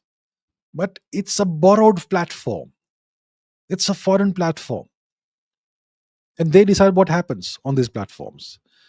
For 3-4 years, around 5 years, my Twitter was frozen at 64,000 followers. Yeah, do you know that? And right now, do you have any idea what's happening to my YouTube? So this is what happens when we have a reliance on foreign platforms. So that is obviously an enemy for the country, our reliance on other countries. So we have to become entirely sovereign, including technological sovereignty. It's very important. So if the Prime Minister has said this, Mr. Modi has said this, I am very hopeful that some real transformation will come about as a consequence of what he has said. I'm very hopeful. YouTube is saying there are YouTube channels created in 2022 that makes videos every week on how Russia is collapsing. And then it's indigenous republics want to secede. What's your opinion? In 2022, they were saying that Putin has got 3 months to live. He is suffering from advanced cancer. Then they were saying that more than 1 million Russian soldiers have died in 6 weeks, in 6 months. They were saying Russia is about to collapse. Russia is about to lose the Ukraine war. Ukraine is winning. Ukraine is winning this. Ukraine is winning that. Ukraine is going to wipe Russia out of Bakhmut. Ukraine is going to do this. Every day they come up with a new story that Russia is on the brink of defeat in Ukraine. Well, and I was the one who was saying Russia is winning. And people used to make fun of me. Where are we today? Where are we today? Tell me. Is Ukraine still winning? Is Russia still on the verge of collapse? Is Putin still about to die from advanced cancer? What? How long will you continue these lies? So all of this is nonsense. It's propaganda. That's my opinion. And it's a fact, by the way. MK says, would the deep state be pro or anti Second Amendment? If there is regime change in India by US, then what are the chances of the present regime come back later through elections? If there is a regime change in India through the US, the present regime will never come back. Never. Elections? Haha, what is that? Vote chori, that's when vote chori will happen. Now, what is the Second Amendment? I am not an expert on American things and all that. Let me see what is the Second Amendment. What is this? Ye kya hua? let's put Google on the screen. Let's Google the Second Amendment. See, I am aware of all these things, but I don't recollect things on demand because there is way too much information in my head. So let's see. Second Amendment of Constitution. Okay, what is that? The Second Amendment is the Second Amendment of the US Constitution. The right of the people to keep and bear arms. And we're talking about the US Constitution, not the Indian Constitution. Would the deep state be pro or anti-US Second Amendment? I think they will not be anti-Second Amendment because that will create anarchy. The people will resist, and there's going to be civil war if you try to take away their weapons in the US. Weapons, guns, and Americans. It's an age-old romance. Americans and their guns. You can't take guns away from Americans. They're gonna put their lives on the line. They will defend their liberty with their lives. Do not tread on me, that rattlesnake. So if they try to take the guns away, there's going to be chaos and anarchy in the US and a lot of violence. Bharatiya says the way Trump's behaving, it weirdly makes one agree with the global left lunatics on how he's actually one himself and dangerously unstable and unpredictable, even on the issues that need no fixing. There is a method to Trump's madness. There is a reason why he has been given the presidency of the US. See, I said this last year, before the elections happened in the US, presidential elections. I said that it was highly unlikely that Trump will win. But if Trump does win, it will mean that he has kissed the ring, which means that he has aligned himself with the deep state. Now, whatever he is doing, it may look like lunacy. I mean, look at the way he's behaving with India. He has permanently lost the trust of India. Even after Trump is gone and there's some other US president, India won't trust the US. So is it like lunatic behavior? Is it crazy behavior? No. The US is now actively going to contain India, whoever is the president, because India is now showing the signs and symptoms of rising as a global power. India has never shown this before. From 1947 until 2014, India never showed any sign of rising, of having the ambition to rise as a global power. Not even in 1974 when we detonated a nuclear weapon, not even in 1998 when we detonated 5 nuclear weapons. Even then, we had no ambition.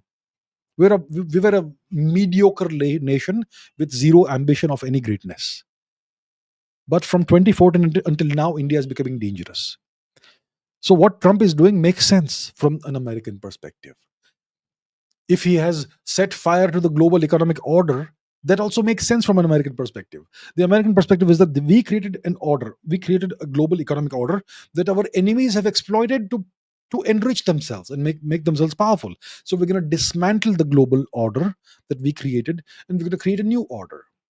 So whatever he's doing, it may look like lunacy, but it makes eminent sense logically from a strategic perspective. So yeah, he has these peculiarities and all that. His behavior is kind of weird. He is unlike any US president ever. He expects a lot of deference and all that. He wants to be treated like an emperor, all those idiosyncrasies he has.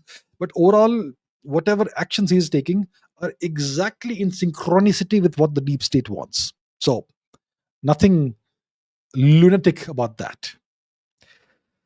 Galluver says, someone's metaphor I convey. The Anglo-Saxon can't hear a syllable you utter, not until the first rumble from that caldera under its feet. Wishful maybe, but inquisitive still. Transfer the rumble and caldera to geopolitics.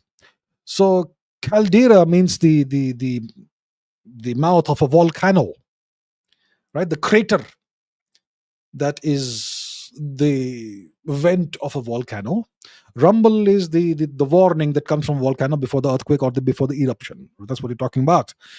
So the Anglo-Saxon can't hear a syllable you utter, not until the first rumble from that caldera under its feet. Wishful maybe, but inquisitive still. What are you trying to convey is the question. So the Anglo-Saxon doesn't care what you say. Blah, blah, blah, talk, talk, talk, until you act. And until your actions have an actual consequences, and they can start feeling the rumbles of the actions, which means that you are no longer just talking, you are taking action, and those actions will have some actual real world consequences. That's when they start listening to you and paying attention to you. And then they can categorize you as potentially dangerous, potentially to be silenced, or potentially to be eliminated or dealt with. Maybe that's what you're talking about in geopolitics. And when I say you, it means nations. So as long as India was preaching to the world, blah, blah, Om Shanti, non-violence, etc., no one cared. No one cared. But now India is actually transforming itself economically. And that is sending rumbles across the world and so on. So now they are paying attention to India and taking action against India. Right. Meera says, was the student uprising in Gujarati hostel in Indira Gandhi's tenure led by J.P. Narayan a prologue or trial run for future student revolution? I have absolutely no idea about this Gujarat hostel. I don't know. I'm very sorry. And this is like Indian history we're talking about here, but I'm discussing geopolitics, ma'am, over here.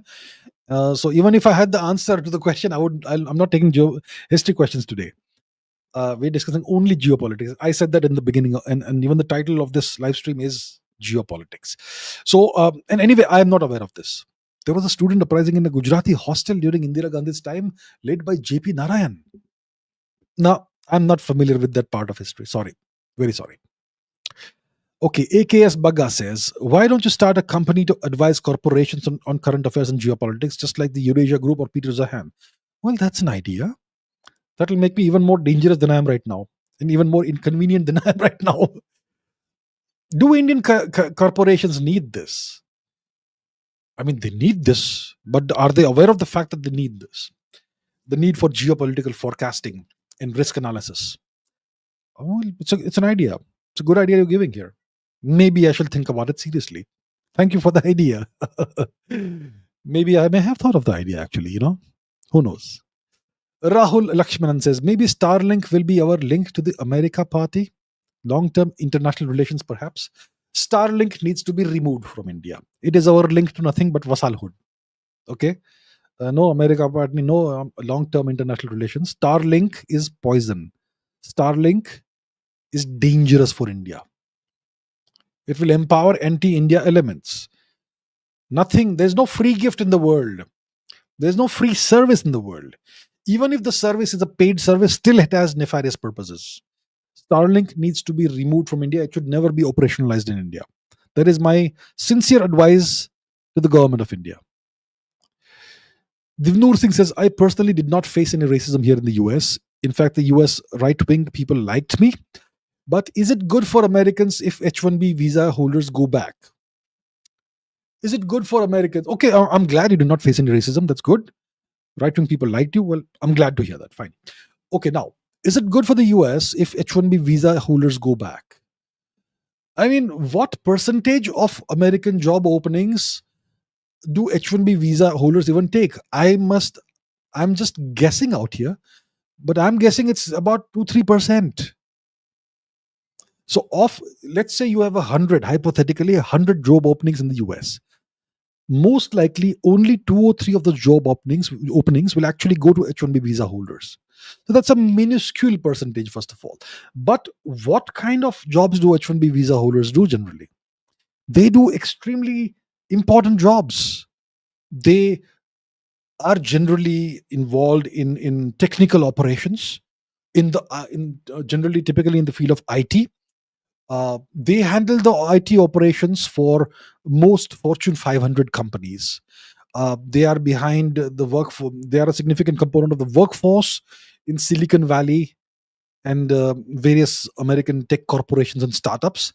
So even though the number of jobs is a small percentage of the overall US job market, even then, the kind of work they're doing is critical for the US.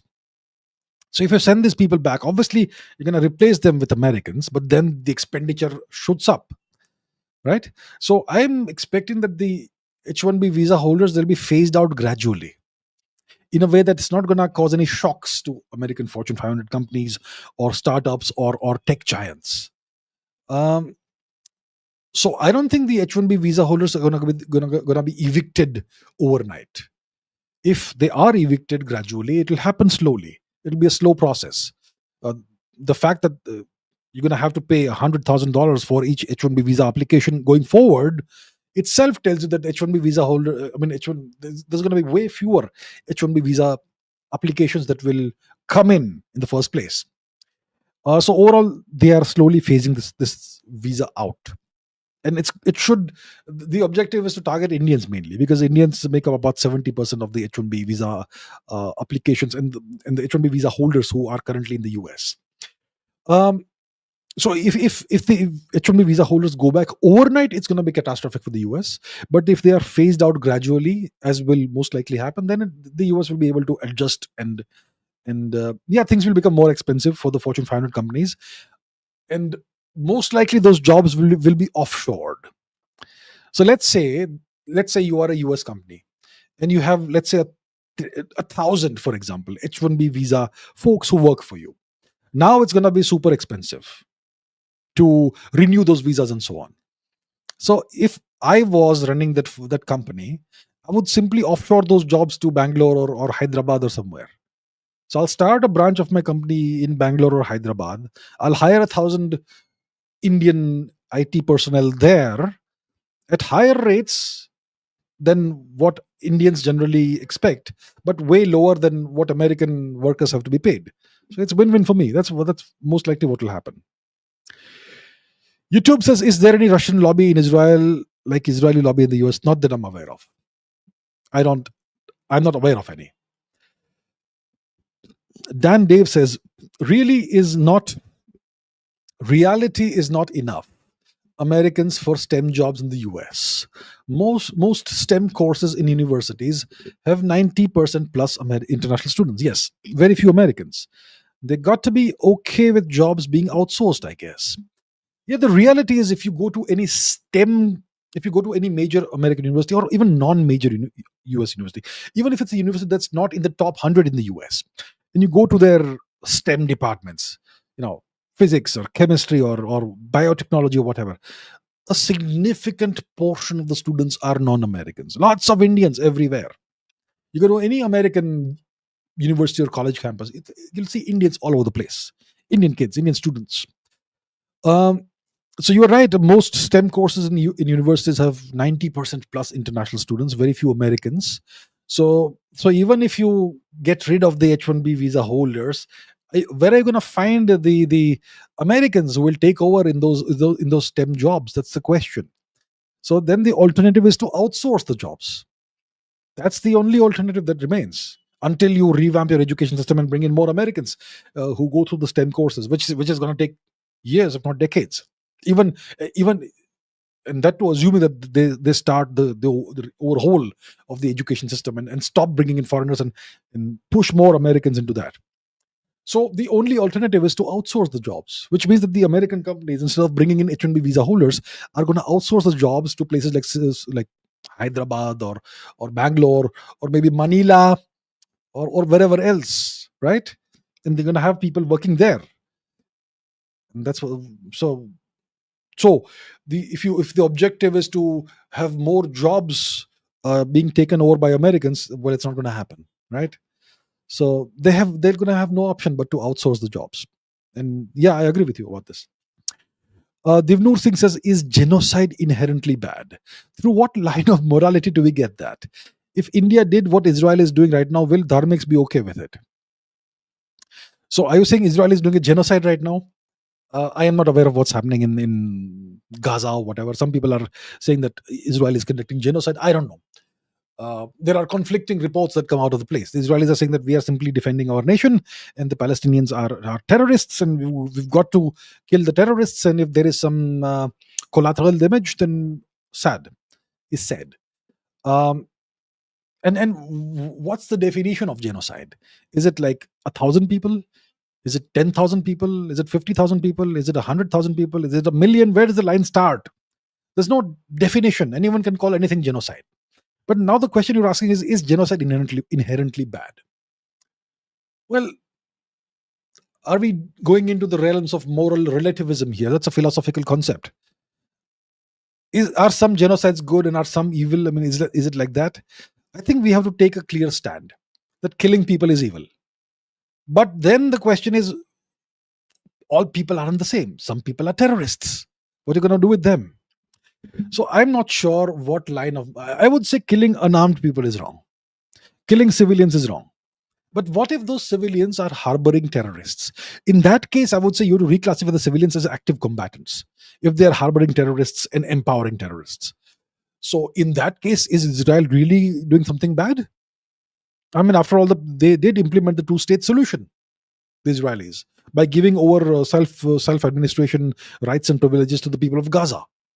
But what did the people of Gaza do with that? With that freedom the Israelis gave them? They elected Hamas and empowered Hamas and launched all kinds of attacks on Israel as a consequence. Because they want the land to be free from the river to the sea, which means that they believe Israel has no right to exist. Israel says, we're going to exist, deal with it. And if you're going to resist us, we're going to do whatever it takes. So who's right, who's wrong here? I would say Israel has the right to defend itself. I would say that what happened in 2023 was a terrorist attack, a heinous, barbaric terrorist attack. But the Palestinians will say that the Israelis have been oppressing us for so long that we had no option. So I don't know where's the right, where's the wrong. The world is complicated. There's no black and white in the world. It's all shades of gray. I would say that what's your morality depends on who you are. Everybody is going to have a different definition of morality. Yeah, some people will say genocide is good. Some people will say that. Some cultures will say that genocide is okay as long as we are killing people who are not part of our religion or culture. Some religions and cultures believe in that, right? I mean, the Anglo-Saxons genocided the Native Americans. They said that the genocide was good. They were barbarians. They were fighting all the time, so we killed them off. And this is our land now. Maybe that genocide is good from their perspective. I don't know. If India did what Israel is doing right now, will dharmics be okay with it? Um, I'm not sure what is the definition of dharmics. Is anyone who has a birth certificate that says Hindu, is that person, are all those people dharmic? Most of those people have no connection with dharma anymore. They are deracinated. They have no connection. They don't even know what dharmic philosophy is, right? So I think dharmic would actually mean the people who actually understand what dharma is, and that's very few Indians today. Will they be okay with it? I think dharma says that you have the right to defend yourself, and you have the right to destroy adharma. So dharmics will be okay with it if they actually understand dharma. But the people who are Hindu nominally in name, they may be against it. It's very possible. So yeah. Vivek Singh says, got to know that HAL closed the Sukhoi MKI assembly line in 2018 itself. What's wrong with the Babus? It could have helped today in managing our IAF strength. That's why the country cannot be run by Babus. And the question also arises that how can Babus take the decision, bureaucrats? And was the government not aware of this? See, I don't delve into these matters, and I don't know what the hell is happening. Did HAL close the Sukhoi? Let's fact check this, okay? HAL SU 30 MKI assembly closed 2018. No, did not close in 2018. HAL was building in 2018 while a decision. So this is Swaraj Mag, that more orders might be in the pipeline and so on. Closed or not? Is the assembly line closed or not? No, it's not closed. They won a contract in late 2024 to produce 12 new Sukhoi MKI aircraft under license. And HAL has submitted proposals for resuming production, etc. HAL's Nashik division also continues to repair and overhaul the Su-30s in service. And here it says HAL will take 24 months to restart. The Nashik factory has been shut for 24 months. So we're getting conflicting information over here. I'm not sure what the truth is. I cannot comment right now. It will take me some more time to do a proper fact checking. But it looks like there could be issues. And these issues typically are potentially, hypothetically caused by bureaucrats. So, yeah, bureaucrats need to be held in tight leash by the government of India. That's very important. Bureaucrats, their only job is to carry out instructions, not to become decision makers as such, right? Ayatollah Khamenei says, USA is bullying you. Why don't India ask me for help? Because you see, they are bullying you even more. I'm sorry to say, sir, they are bullying you even more. They have imposed 1 million sanctions on you for the past 20, 30 years. Israel just bombarded you and hammered you, unfortunately. And the Americans obviously were perfectly happy with that. The Americans have tried their best to freeze your nuclear enrichment program. Donald Trump bombed your nuclear enrichment program recently, a few weeks ago, right? So you are being bullied way worse than us, right? You are at the receiving end very badly. And you are considerably less powerful than us. So with the highest of respect, why would we ask you for help, sir? Right? Why would we ask you for help? Logically. Okay. Prashant says, was NVIDIA likely bullied in buying a stake in Intel? I have no idea. Can't answer the question. I haven't looked into this. Sorry. Balraj Singh, thank you very much, sir. Thank you, sir. Okay, Divnur Singh says LGBTQ is used as a geopolitical tool sometimes, but mostly internal politics. Did LGBTQ exist in ancient India? How should we think about it? Look, LGBTQ is indeed a thing. No, I mean, what is LGBTQ first of all? Lesbian, gay, bisexual, transgender, and queer. So that is that. In ancient India, there would have been some um, homosexual people, I suppose. I've seen some one or two carvings of some homosexual acts somewhere. You know, so clearly it did exist in India, and you will, sadly for the liberals, you will find not a single text in India's enormous literary realm where there is a single reference to any kind of demonization of homosexual people. Nothing at all. And there is no mention of homosexual people or homosexuality that I know of. So clearly, homosexuality did exist, and nobody did anything about it. It was allowed to exist. India has always had this culture: live and let live. As long as you are not interfering in my life, and as long as you're not causing any harm to society, you live your life. You do you. We don't care. That's always been India's approach, and you will not find a single text anywhere in India that has any kind of demonization of homosexual people. Now, LGBTQ, lesbian, gay, transgender, blah blah blah. I'm not sure of all of that spectrum business happened in India. I'm not sure about that. It probably did exist in India, homosexuality at least. How should we think about it? We should think about it as something that existed, that we didn't care about.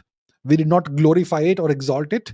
We did not mention it, which means it would have been some kind of fringe thing in a society, and it existed, and we didn't care about it. That's it. So no oppression and no glorification. We simply, it must have been regarded as some kind of fringe behavior, and let it be. Let them do what they're doing, as long as they don't harm society. That's how it was. Divnur Singh says USA has bought a stake in Intel. Does it make Intel an arm of the US military? Everything is an arm of the US military. Google is an arm of the US military. Alphabet is an arm of the US military. All these AI companies are arms of the US military. And now they've officially taken a stake in Intel, right? Someone asked just now about Nvidia. Was Nvidia bullied into buying a stake in Intel? I'm not aware of the Nvidia thing, but the US has taken at least a 10% stake, right? The US government in Intel. 10% or more. I don't remember the exact figure. So if they've officially taken a stake, it means that Intel is now obviously clearly an arm of the US government and the US military. And overall, all these US corporations, tech corporations, they are de facto geopolitical tools of the US. And see, in 2010, when Edward Snowden leaked out the PRISM program, PRISM, what he revealed is that all the US tech firms of that time were sharing intelligence with the US government in real time. And the nations that were the most under surveillance, at the top spot was India in 2010. So even if the US has not acquired stakes in all these tech giants, they were still sharing whatever information the US government wanted with the US government in real time. So even if a stake is not acquired, the US tech giants are still an extension of the US government's geopolitical policy and military policy. Geopolitical Dubey says, has the US operationalized its hypersonic missile? I'm not sure. I'm sure they have some kind of hypersonic missiles. Look, first of all, they have ICBMs and so on, which are not hypersonic. They are like their speeds are re-entry speeds.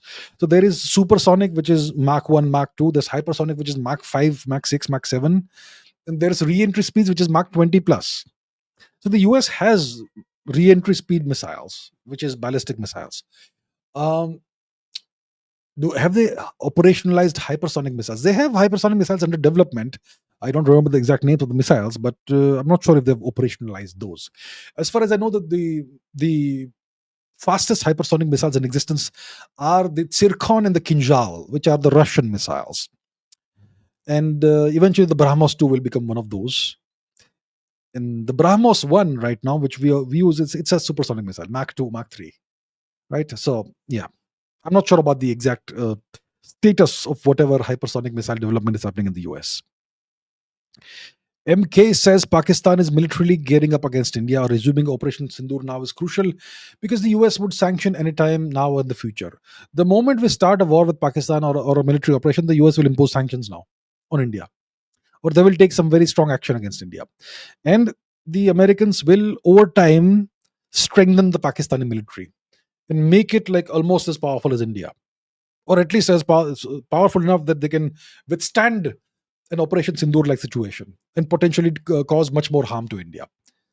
So that's why this pact has happened between Pakistan and Saudi Arabia. The Americans will now route military equipment and funding through Saudi Arabia into Pakistan. So it's going to be a tough situation for India. If you want to end the Pakistan threat, I think the longer we wait, the more dangerous and more difficult it will become for India. So yes, I agree with you there. AKS Baga says, my thoughts on the 4 billion deal to buy the P-8 Poseidon. We need to scrap that deal. We cannot buy any American defense equipment. It's poison. It will be used against us. It will have back doors, it will have kill switches, and so much more. I think it makes no sense for India to acquire even a screwdriver from the US anymore. So end Starlink, end all these programs. Whatever money has flown under the bridge, forget about it and move on. Ritvik says, you are my second favorite YouTuber after Nitish Rajput. Okay, thank you, sir. He said Balochistan wanted to join India and sign document of accession. I said that many years ago. What? But when Pakistan attacked them, India refused to help them. Is it true? Look, this is a historical question, but yes, Balochistan, the Khan of Kalat, I must have made videos about this in 2021. The Khan of Kalat had signed the instrument of accession and he had sent it to Prime Minister Nehru. Mr. Nehru rejected that. Okay. And after that, Jinnah ordered the invasion of Balochistan, and Balochistan was annexed by Pakistan, and India refused to do a thing about it. Entirely true. Entirely true. This is a matter of historical record. So Kalat was one of the major princely states in Balochistan, and they wanted to have nothing to do with Pakistan. They wanted to join India. Right? So it's entirely true. Yes. Divnur Singh says, is an individual a unit of society, or is a family a unit of society? If family, then nuclear family or joint family. It depends on the nature of the society and what you want to achieve with your society. If you look at the philosophy of Rousseau and the philosophy of Derrida and Sartre and so on, they will say that the individual is a unit of the society. Yes. So the Western perspective, the Anglo-Saxon perspective also is such that the individual is the unit of society. Among the Europeans, you have different cultures. The Anglo-Saxons are the most individualistic of the Europeans. Do a thought experiment if you can. Not a thought, no, do an actual real life experiment if you can do it. Spend some time in England. And if possible, spend some time interacting with people, going to their house, spending time with their family, and see how the interactions between the family members are. Then go to France. Spend time, if you have friends, go to someone's house and see how they interact with their elders and children and see the differences. Go to France, go to Germany, go to various European nations. You will find that in continental Europe, the European people have a high regard for elders. Not as much as people in the subcontinent do. In the subcontinent, we literally touch the feet of our elders. We worship our elders like literal gods, right? In India, especially parents and grandparents and so on, or family elders. In Europe, there is still some vestige of that. People still treat elders with respect and defer to elders. In England, in the Anglo-Saxon world, they treat elders like rubbish. They call them by their first name and they make fun of them. They mock their elders, right? So there's differences in society, and you will realize this if you spend time in these societies. So in Europe, which is now dominated by the Anglo-Saxons and their worldview, the individual is the unit of society. In the US also, the individual is regarded as the unit of society. Um, and you will see Vivek Ramaswamy saying that the nuclear family is the greatest thing that the West has done and all. Ugh. Um, Historically, in Asia, in Asian cultures, I'm not just talking about dharmic cultures, even Confucian culture and all, the family, and not just the family, but the extended family was the unit of society. That's a more cohesive society, right? So it depends on the culture, it depends on the civilization, if it's a civilization. India, China, Japan, we are civilizations. The West, whatever it is, they call themselves Western civilization, but they regard the individual as the unit of society. In India, historically, the extended family was the unit of society, and also in China, also in various Asian cultures. So it depends on the context, the milieu, the social and civilizational context, if there is one. Anonymous scientist says Israel has developed a laser iron beam defense system. Should India talk to Israel for getting such systems? It can take out cheap packed drones. We have also developed a laser based directed energy weapons, right? Let's look into this. We have developed one too. India directed India India directed energy weapon. There was news recently. The MK2A 30 kilowatt laser based directed energy weapon capable of neutralizing drones and surveillance sensors, developed by DRDO. The system can disable aerial threats at ranges over 3 kilometers, which is like the Jeep packed drones. By cutting through targets with a powerful laser beam, India is now one of the few countries globally with this advanced anti drone technology, with plans for more powerful 50 to 100 kilowatt variants and potential future satellite and maritime applications. So I don't think we see Israel is our wonderful partner and friend, and we have developed jointly developed systems like the Barak missile and so on. We are also manufacturing Israeli designed Harop drones in India. The Adani, the Adani um, company is doing that, and so on. But we have directed energy weapons. So let's compare that with the Israeli laser iron, iron defense. So Israel laser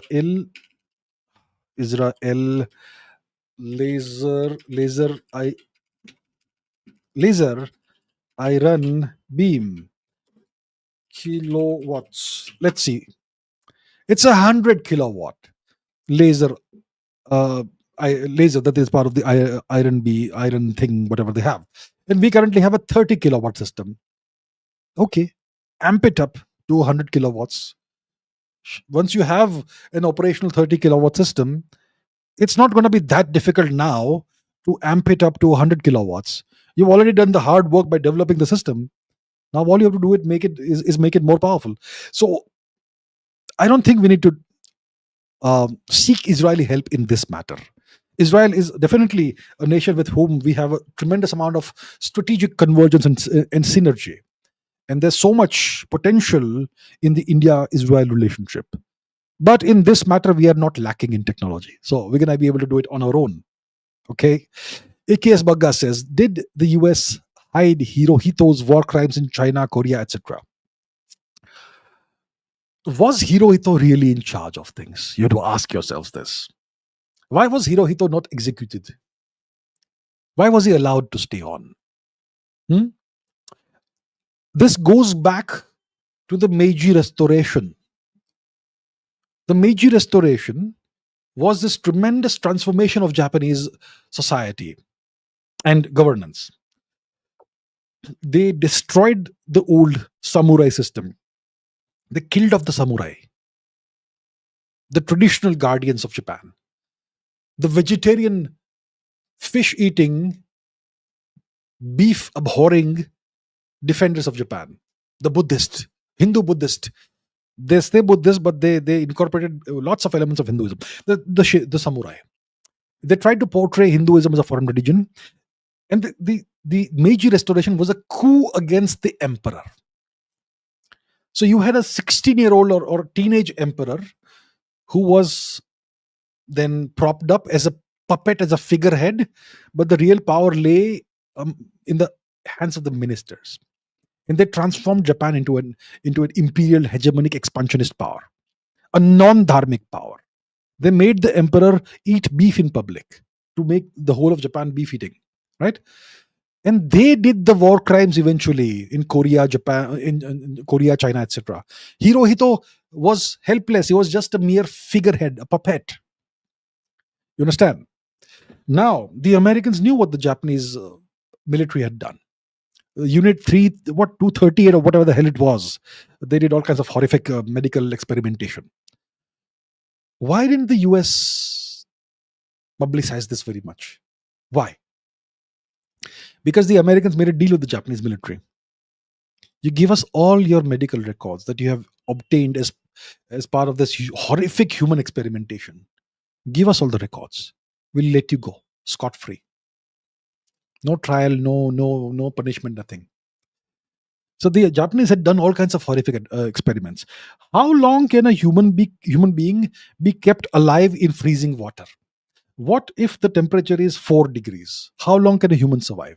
You take 10 subjects, put them in freezing water, 4 degrees centigrade, and let's see how long it takes on average for their hearts to stop beating. Then do the same experiment with 0 degrees instead of 4 degrees. Then do it at minus 5 degrees. That sort of horrific experimentation they did to see how long humans can survive cold water exposure at various temperatures.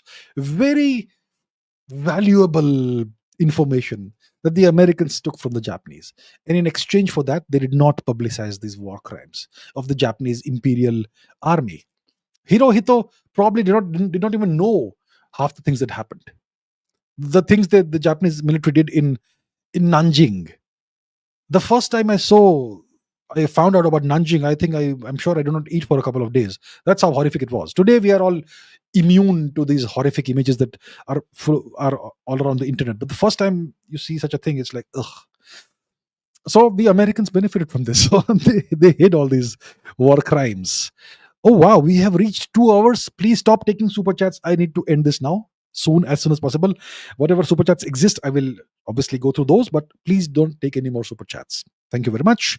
Siddesh says, not a geopolitical question. Please comment on Dr. Unnikrishnan from TIFR experimentally disproving Einstein's special relativity. I haven't seen this news. I don't believe it. Einstein's special relativity. Who cares about special relativity? Try and disprove general relativity. People have been trying to disprove general relativity since 1915. Thousands of attempts have been made. If general relativity did not work, your GPS would not work. Do you know why things fall? Why do you have weight? Why do you weigh 70 kilos or whatever it is that you weigh? It's because of the curvature, not of space, but of time. Mass curves not just space but time. According to the Einstein field equations, the temporal curvature is more than the spatial curvature. And that's what was used in GPS satellites. And GPS satellites perform precisely as per the equations, the field equations of Einstein. So all these stories of someone disproving general relativity or special relativity, I don't believe it. Because I have studied all this. I understand how it works. I don't believe this. Anyway, not a geopolitical question. Prashant says, time for AI minister like Albania for transparency. All right, sir. I will ask the government to consider that, sir. Thank you for the suggestion. MK says, great powers vassalize or conquer neighboring states and political rivals, or potential rivals. Given that Europe satisfies both, why didn't the British Empire attempt to do so? Great powers vassalize, conquer neighboring states and potential rivals. Given that Europe satisfies both.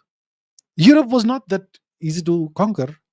The French were powerful enough. The French nearly wiped out the whole of Europe. Napoleon. So the deal was that we will conquer non-white races.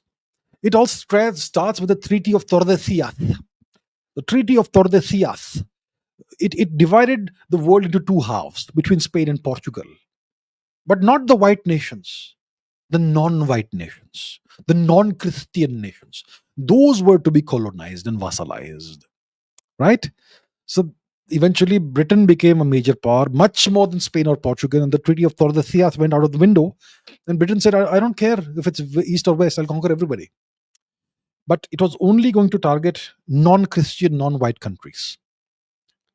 And of course, in Europe, you had other issues because Europe also was technologically advanced and not that easy to conquer. It's a very good question you're asking, very interesting question as to why did Britain only conquer, let's say, Egypt and Africa, and the crown jewel was India, and settle Australia after genociding the natives and so on. And why not do the same in Europe? Yeah, because of multiple reasons, complicated reasons. First of all, these are all white countries. You don't do the same thing that you do to non-whites to white people. Secondly, Europe was still definitely capable of defending itself right across the English Channel. Of France was a formidable opponent, right? But France did not have the, what's the polite term, did not have the je ne sais quoi quality that the British have of conquering faraway lands. The British understood power. The French did the French the way the French did not. How to conquer and colonize non-whites. The French were not that good. The British were far better. But the British were not capable of conquering and colonizing the French. Otherwise, it would lead to another 100-year war or whatever. So, yeah.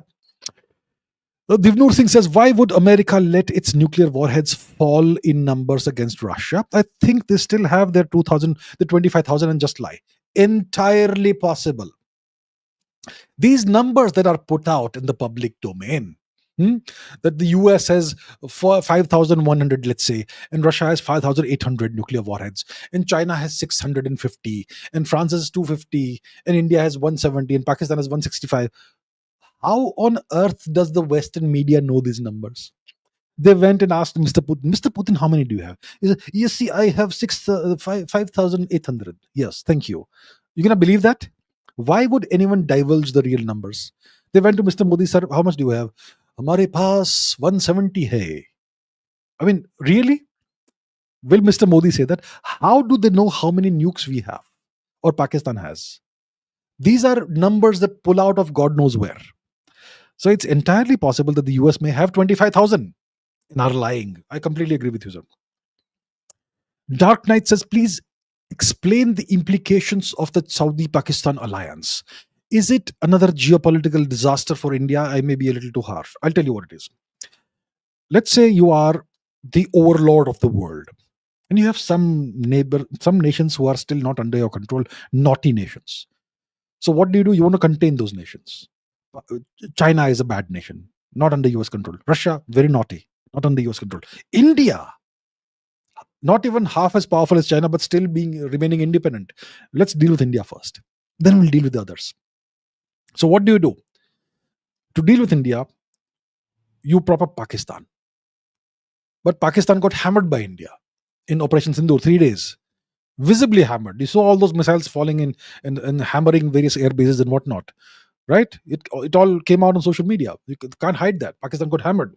What do you do then? You want to prop up Pakistan. You want to send them funds. You want to send them military equipment.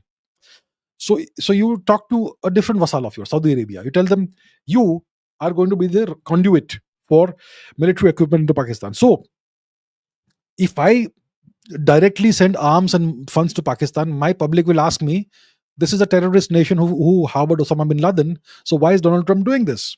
This is not why we voted for you. So Trump will then silently route it through Saudi Arabia. And then you can blame Saudi Arabia if something goes wrong. So that's the implication. The implication is that the US is going to prop up Pakistan. It's going to strengthen Pakistan. It's going to supply Pakistan with funds and military equipment to make it as powerful as India. So that next time there is Operation Sindoor, Pakistan may actually potentially win. This may take 2-3 years to happen. But let's say in 2-3 years, Pakistan may be made as powerful as India militarily from a conventional perspective. That's the objective. Is it a disaster for India? It is potentially a disaster for India. It doesn't mean that Saudi Arabia will fight against India if there's a war with Pakistan. No, Saudi Arabia will stay out. But they will be the conduit through which all this funding and all this military equipment is routed into Pakistan. So the US is essentially playing this game. They have this policy of containing India through encirclement. That is the deal. And why is it happening? It's because India matters now. Since 1947 until now, India has not mattered. But now India matters. So that's why this is the situation. Anonymous scientist says the US vassals, UK, Canada, and Australia have recognized Palestine. Is it a message to Trump or something else? They will not dare go against Trump. Maybe Trump himself has said that you guys can go ahead and do this, so that we can play both sides of the game. Yeah, I will have 3 of my vassals recognize Palestine, but I will support Israel. So this recognition is just words, okay? It's nominal recognition. We hereby recognize Palestine, a nation that doesn't exist. But will the UK, Canada, and Australia actually fund the Palestinian movement? Will they supply weapons to them against Israel? They will not dare do such a thing. This is just words. Like I keep saying over and over again, hundreds of millions of times, words and actions. Focus on the actions, ignore the words. I don't care about the words. Yeah. Kajoro Bitterthorn says, what can the government of India do to extract maximum advantage from NRIs forced to return? If their skills and capital are not channeled, I fear they will become disgruntled, ready and willing Western agents. If you want to extract maximum advantage from NRIs who are potentially forced to return, you have to give them the same opportunities they sought when they escaped India. Why did they leave India? Because India did not give them the living standards they aspire for. They left India because they got far better opportunities to flourish, to explore their full potential, professional potential outside of India. India doesn't give you that. You don't get good living standards in India. You get all kinds of alleged corruption issues in India. There is no meritocracy in India. You don't get the job opportunities that you go get outside in India. You don't get the same salaries in India that you get outside of India in the US. If you want to extract the maximum advantage, you have to give them what they were getting in the US. Otherwise, they will not come back to India. They'll go somewhere else. They'll go to Singapore. They'll go to Australia. They'll go to China. They'll go to Russia. They'll go to Germany. They'll go to France. They'll go to Italy. They'll go somewhere else. They'll go to the UK. They'll go anywhere but come back to India. And if they are forced to come back to India and they don't get those opportunities, they're not going to be happy in India. They're going to be very sad, very, very depressed people. And you don't want people like that. You want people to be happy. You want talented people to be happy and in the right position in India. So that's what needs to happen. Otherwise, then we are wasting another opportunity. Project the Smiling Buddha says, Happy Navratri to you and to everybody else. Happy Navratri to you, sir, and to everybody else as well. Happy Navratri. Thank you. Divnur Singh says, are some races and societies superior to others? Yes, is all I'll say. Govind says, why can't the US make India its permanent ally to counter China and Russia? Why can't they understand that India is a peace-loving country and won't fight the US even if it gets powerful? So what you are saying is, let's deconstruct the logic. India is a peace-loving country. India won't fight the US even if India becomes powerful. So India should become an American permanent ally to counter China and Russia. Then the US will say, you fight China and Russia and we'll fight. But aren't we a peace-loving country? And why should we fight someone's war? Why? Don't we have any pride or self-respect? Or do we want to once again go down the East India Company road and become someone's vassal?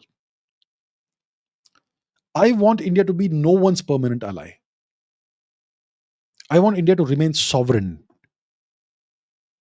And whoever deals with us in a respectful, mutually beneficial manner, we shall have mutually beneficial dealings with them. We will be no one's vassal. You become someone's vassal. You are using the word ally, but when the Americans talk about allies, they're talking about vassals. Okay, understand that. When the US uses the term ally, they are only referring to their vassals. And we will be nobody's vassal. So it doesn't work like that. The US can't make India its permanent vassal because we are unwilling to be anyone's vassal. Divnur Singh says, UK royal family are Germans and not British. To a significant extent, yes. Right? See, all the European royal families are interrelated. If you see the last, what was it? The German, the king of Germany before the First World War. What's his name? The Kaiser Wilhelm. Um, let's Google that. Kaiser.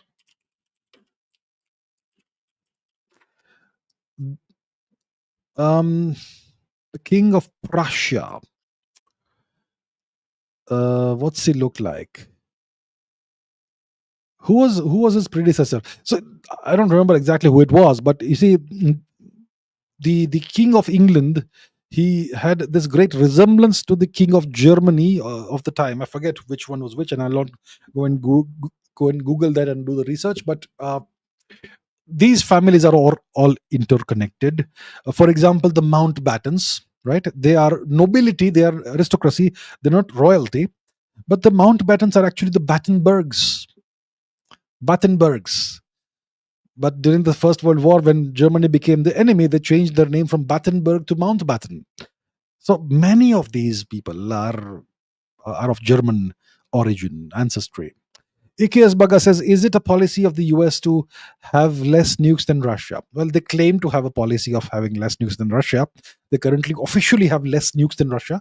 But who knows what the truth is? Maybe they have 10 times the nukes that Russia has. It's possible, right? I mean, why would you have a policy of being less weak than somebody when you have the ability to be more powerful?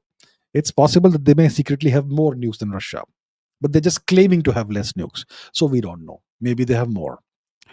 Divnur Singh says the Westerners say that the tallest building in South Africa before the British came was built by termites, not humans. Were they that backwards? I have no idea. See, what happened in Africa is a tragedy. Not a tragedy, it's a horror. Africa was devastated by the Europeans.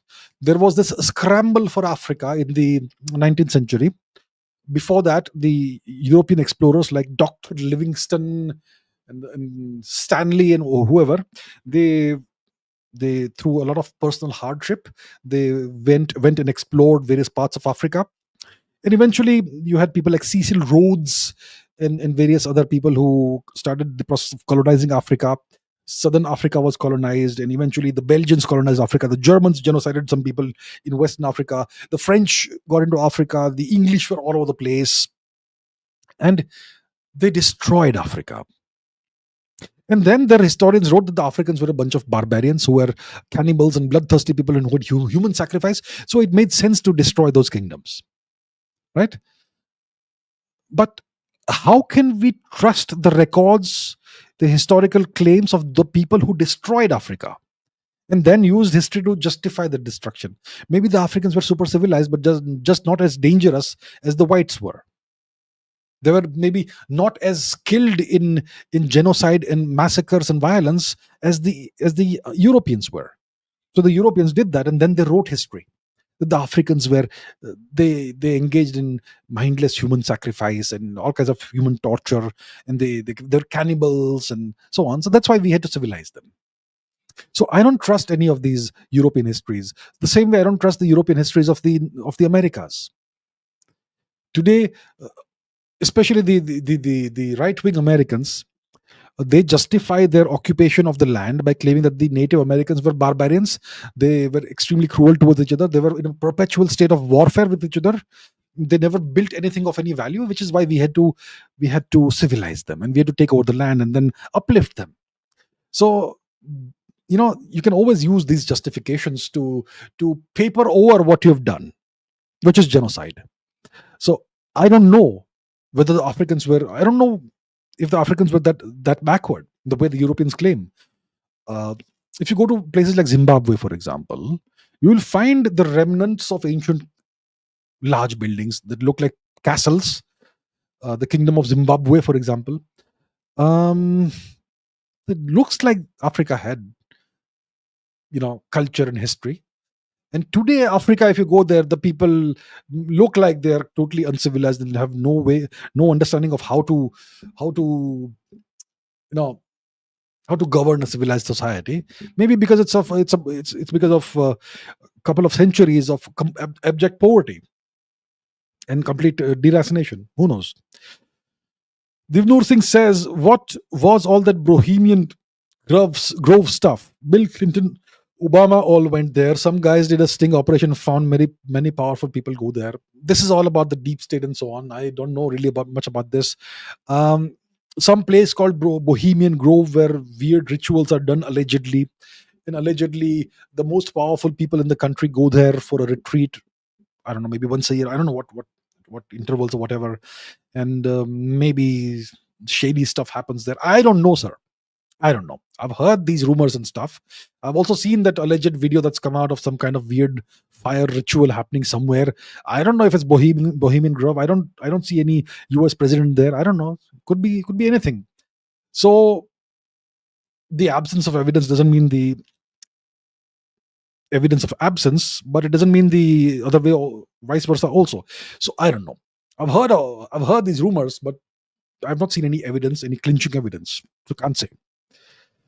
YouTube says Western media intellects and veterans peddle the narrative of India turning authoritarian and fastest against under Modi. Is it an excuse for supporting Pakistan dictatorship? It's an excuse for doing in the future a regime change operation in India, and also for supporting Pakistan dictatorship and so on. If India is a fascist nation, then what's the evidence of it? What's the evidence? You have to show evidence of it, right? If you say that India is a Nazi nation, for example, like some people claim, where are the goddamn concentration camps? Where? In the US, I can show you the concentration camps. They're called reservations, right? Where do you have concentration camps in India? So these are all lies, but it's the justification for a future regime change operation in India. That's the deal. Divnur Singh says Uncle H can actually be accredited as the father of our nation more than Gandhi. He destroyed the UK enough that they could not stay in India anymore. To some extent, you could say so. The main thing is that by the 1940s, the UK had extracted everything of any real value that was left in India. All the gold, all the silver, all the minerals, all the value that could be extracted. India was totally pauperized, beggarized. India's GDP had dropped to less than 2% of the world's GDP. When the British started their job, India's GDP was 30+% of the world's GDP, the highest GDP in the world, highest share of the GDP in the world. So they took everything of value out of India. They extracted every last drop of blood out of India. By the 1940s, India's life expectancy was 31, 32. India had nothing to contribute to the world anymore. GDP is less than 2% of the world's GDP. So eventually they decided that it's not worth staying in India anymore. There's nothing more that we can extract out of this country. We'll have to spend more money supporting the country now than the kind of value that we can extract out of India. So that's why let's just leave the country. So to some extent, Uncle H contributed to what happened but more than that, I think it's the fact that there was nothing more left to extract out of India. Rahul says, is India being encircled? Because after Brazil and South Africa, India is the easiest to contain in BRICS. How can we blunt America's soft power? This has nothing to do with BRICS. It's only to do with India itself. It's not because BRICS is a big deal or whatever. It's because, see, right now, there are 5 sovereign nations in the world. The US, Russia, China, India, and Israel. Israel is America's number one ally. So the US will never do anything against Israel. So then the US is left with 3 nations: India, Russia, China. And Russia and China are tougher nuts to crack. Russia is very powerful militarily, right? Russia can destroy the entire world with their nuclear arsenal. That's how powerful they are. So Russia, you can't touch. Ukraine has been a disaster for the US. They hoped that Ukraine would destroy Russia. It's been the opposite, right? Russia has become more powerful. China, technological power and very big military, the biggest navy in the world. And once again, the Americans don't want a war with China. So then who's left? It's India. So let's break India first. Then we'll deal with these two after we dealt with India. That's the deal. So it's nothing to do with BRICS. It's to do with India only. Jai Tiwari says Trump tariffs, US debt, inflation high. Is US in decline? Powers versus India. Post Modi, who leads India to develop. How many questions do you have, sir? Future of BRICS. And we'll take one question. I mean, is the US in decline? Not really. The US is at the peak of its military power and power projection. But culturally and as a society, it's kind of in decline. Yes. Who could lead Modi after post Modi? How do I know? We have some good leaders. The opposition has a great leader who they wish will come to power, and in the BJP we have some leaders, multiple leaders who could potentially, uh, lead the country potentially after Mr. Modi, whenever Mr. Modi decides to step down, whenever it happens in the future. So you can think of several leaders in the BJP like Mr. Devendra Fadnavis, like Yogi Adityanath, like Himanta Biswa Sarma, and I can think of three right now. I may have missed some of your favorite leaders. In I'm not sure, but yeah, who knows? It's too early to tell right now. Future of BRICS in its currency, I don't know right now. So right now there's no talk of a BRICS currency. We'll see if it happens in the future. Okay, Pawan says, okay, no, nothing, no questions. Well, anyway, thank you, sir. Thank you, Mr. Pawan. Thank you. Divnoor Singh says, when is the face on rupee gonna change? I want to see Ashok Raja Sudas Prithviraj, even though he lost.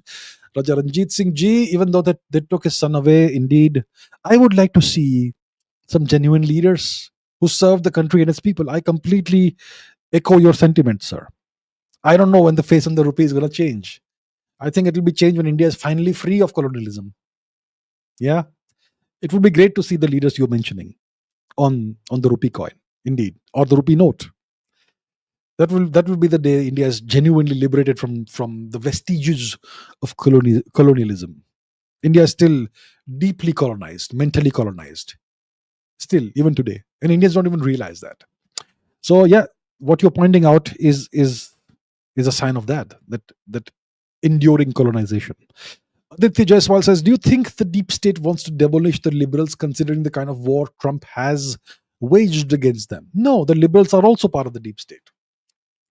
They all see the deep state controls both sides. Why will they demolish one side? Why? This is all make believe, this left versus right thing, liberals versus conservatives. It's all make believe. It's all a show that they put on for your entertainment. No one's going to demolish anything. Joy Tiwari says, huge fan, love your content, keep it up. Well, thank you so much, sir. I really appreciate that. Thank you for being a member for 3 months. Thank you so much. AVM says, why the sudden and disproportionate focus on encircling India and not China? If the strategy is G2, then why not let the latter worry about India's rise? Because if you leave India alone, then the world won't remain G2. It will become G3 in 20 years. They don't want a G3 in 20 years. If you allow India to keep on growing its economy at even 6.5% per year for 20 years, then in 20 years, India becomes a different kind of beast. And you don't want that. Then you can't have G2. It will be G3 at least. So you don't want problems in the future. If you are a mature, responsible nation, if you are a mature, responsible empire, you don't focus only on today, you focus on what could happen in 20, 30 years' time. Take actions right now. That's the reason why they are focusing on India. It is not sudden and disproportionate. It is, from their perspective, the right time to do the right thing. Divnoor Singh says, most nationalist people in India are at a point in time where the dacoits of Chambal after independence. Am I right? I am not sure about that. The dacoits of Chambal. That's like 1960s, 70s, 80s. And they had a kind of an independent kingdom of their own. Were they the most nationalist people in India at that point in time? I'm not sure of that. I've not really looked into that part of our history. Who are the dacoits? The only one I can name is Phulan Devi, who became a politician who was gunned down tragically eventually. Beyond that, I'm not aware of the history. Sorry, sir. And Divnoor Singh again says, was the first independence fighter Baba Hanuman Singh Nihang or Mangal Pandey?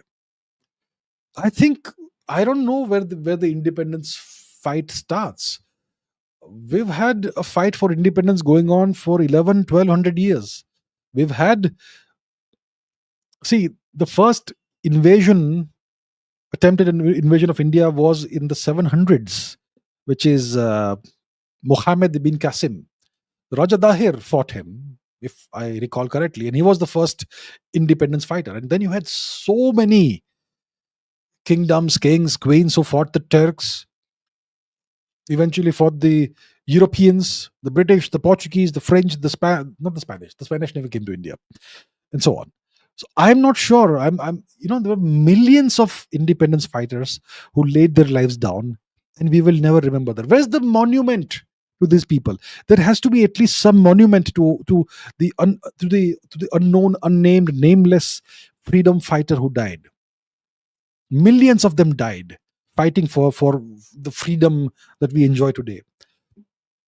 So I'm sure there were people who laid their lives down for us, who came before Baba Hanuman Singh Nihang or Mangal Pandey. Uh, Not to take anything away from Baba Hanuman Singh Nihang or Mangal Pandey and whoever else, but we only focus on a few names, don't we? We only focus on a few names. And I don't want to take those names right now. But the point is that there are millions who were killed.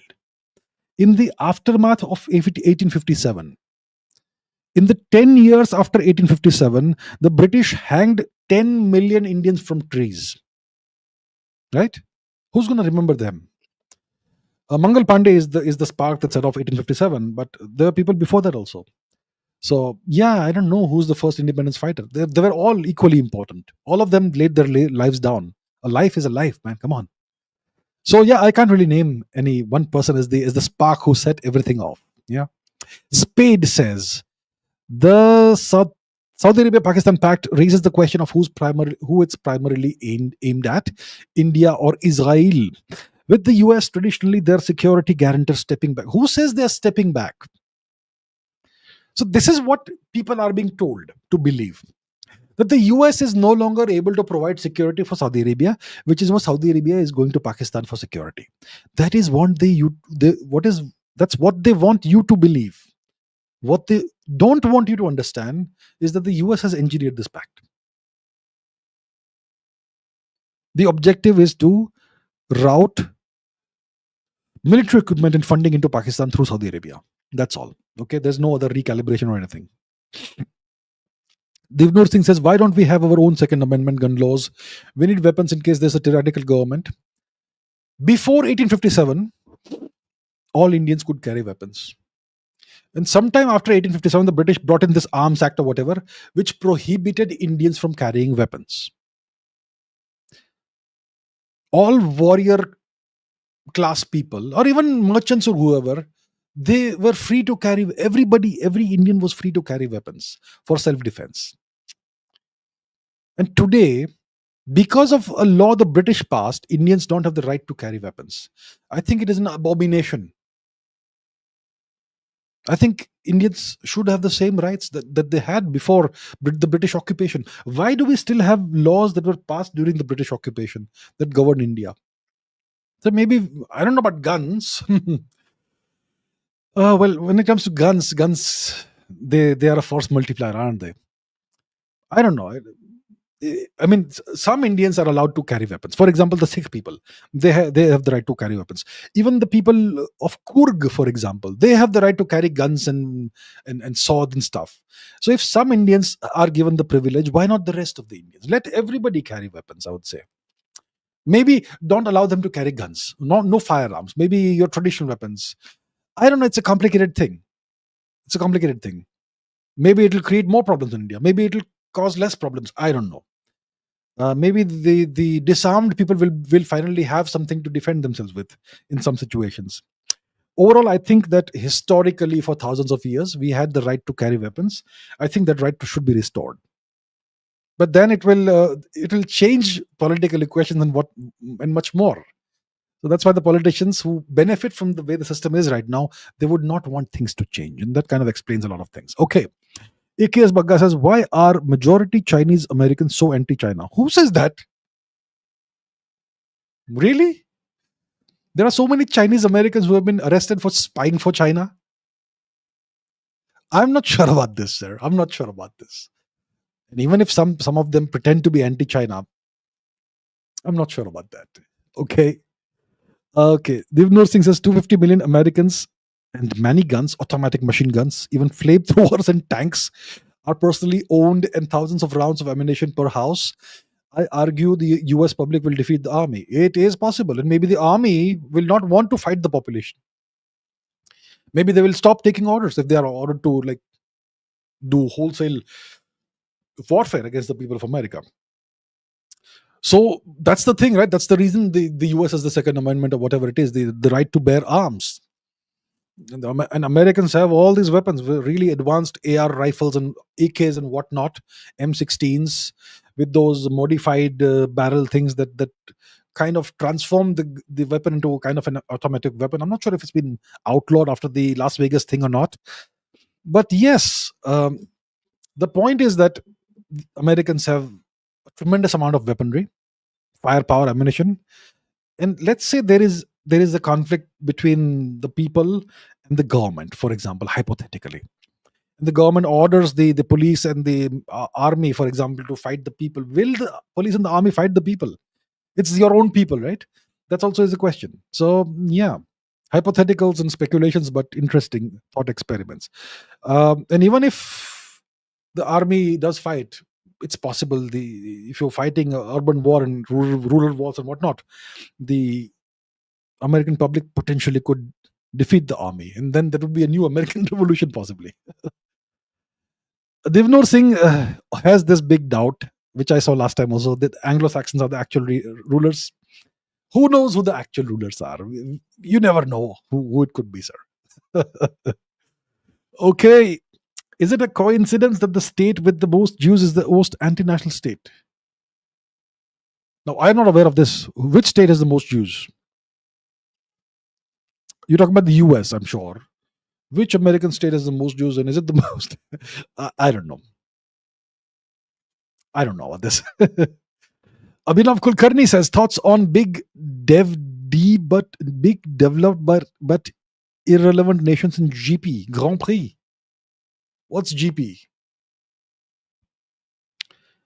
Big developed but irrelevant nations in GP. What is a GP? I know United Nations. What is a GP? Sorry, sir, I don't get it. Maybe I'm not intelligent enough. Disha says, do you think Pakistani nukes have been shifted to the US or Saudi Arabia? Who knows?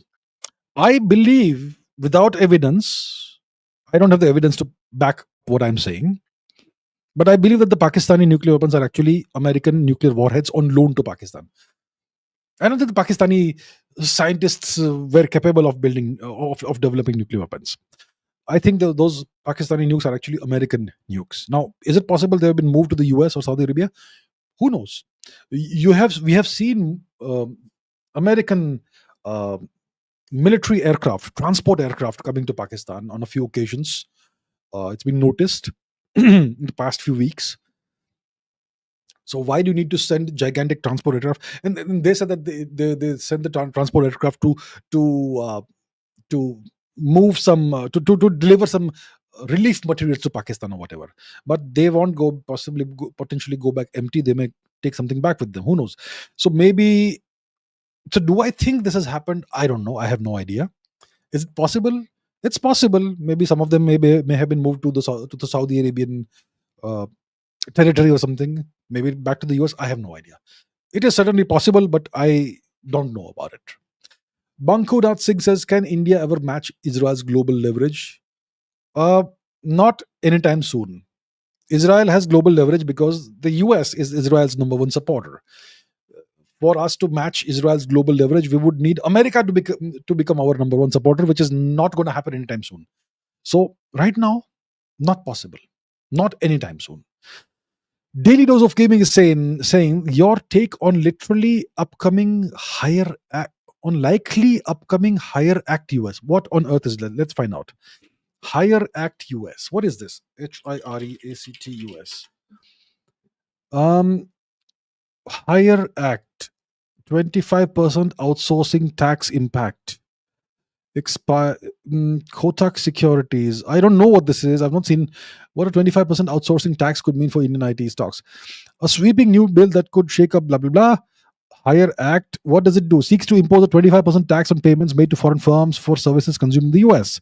These outsourcing payments covering fees, royalties, service charges would also lose the tax deductibility, and so go away. Okay, so that could certainly affect India. It could certainly affect India's IT exports because India is the primary IT services exporter to the US, and it would make Indian IT services less attractive, and yeah, so it could certainly impact Indian IT exports to the US. So overall, it's about cutting off the American dependence on India's exports. They're trying to completely de-link India and the US. So yes, it will certainly potentially affect India's GDP and much more potentially. Godliness says we can't take on the US as we as a state have limited resources and 1.4 billion people to feed. Hypothetically, if you are the NSA, what suggestions would you give to the PM to navigate the situation? If I'm the national security advisor, I would suggest that yeah, we can't take on the US, no question. We have to keep our heads down. Don't be aggressive. Don't make big statements. Keep your goddamn mouths shut. Keep a low profile. Don't don't make provocative statements everywhere. Don't respond and retaliate to American provocations or any provocations. Ramp up the military expenditure to 5% of the GDP. Right now it's less than 2%, I'm sure. Ramp it up to 5% or for the next 20 years. Develop Indian jet engines, develop all kinds, acquire at least 50 submarines including nuclear submarines.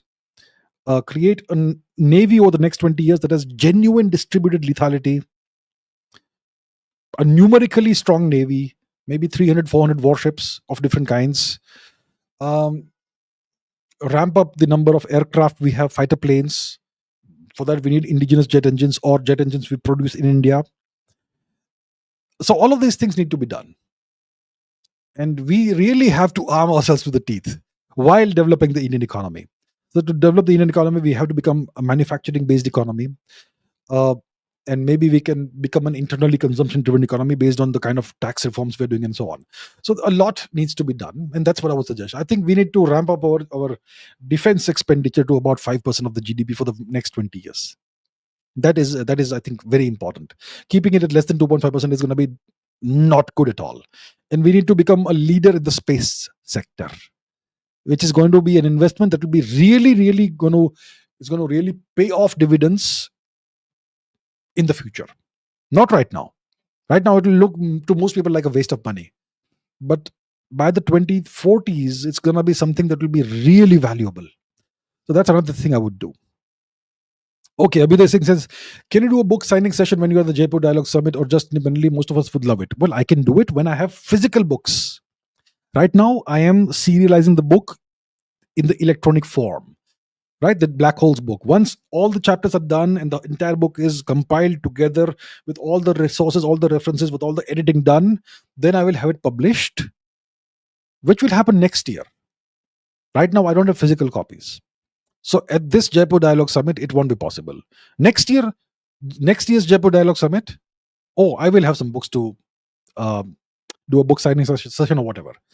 So when the books come out in the physical form, I will do it. See, books take time to produce. You can do these live streams every day. If I want, I can do it. But producing a book is a time consuming, slow moving affair. I can't bring out books at breakneck speed, like one book in a week. No. A book will take minimum 4 to 6 months to produce, because you have to do it properly. You have to do a good job. You can make mistakes while speaking. You can't leave mistakes in books. So that is a different story. You see, books take time.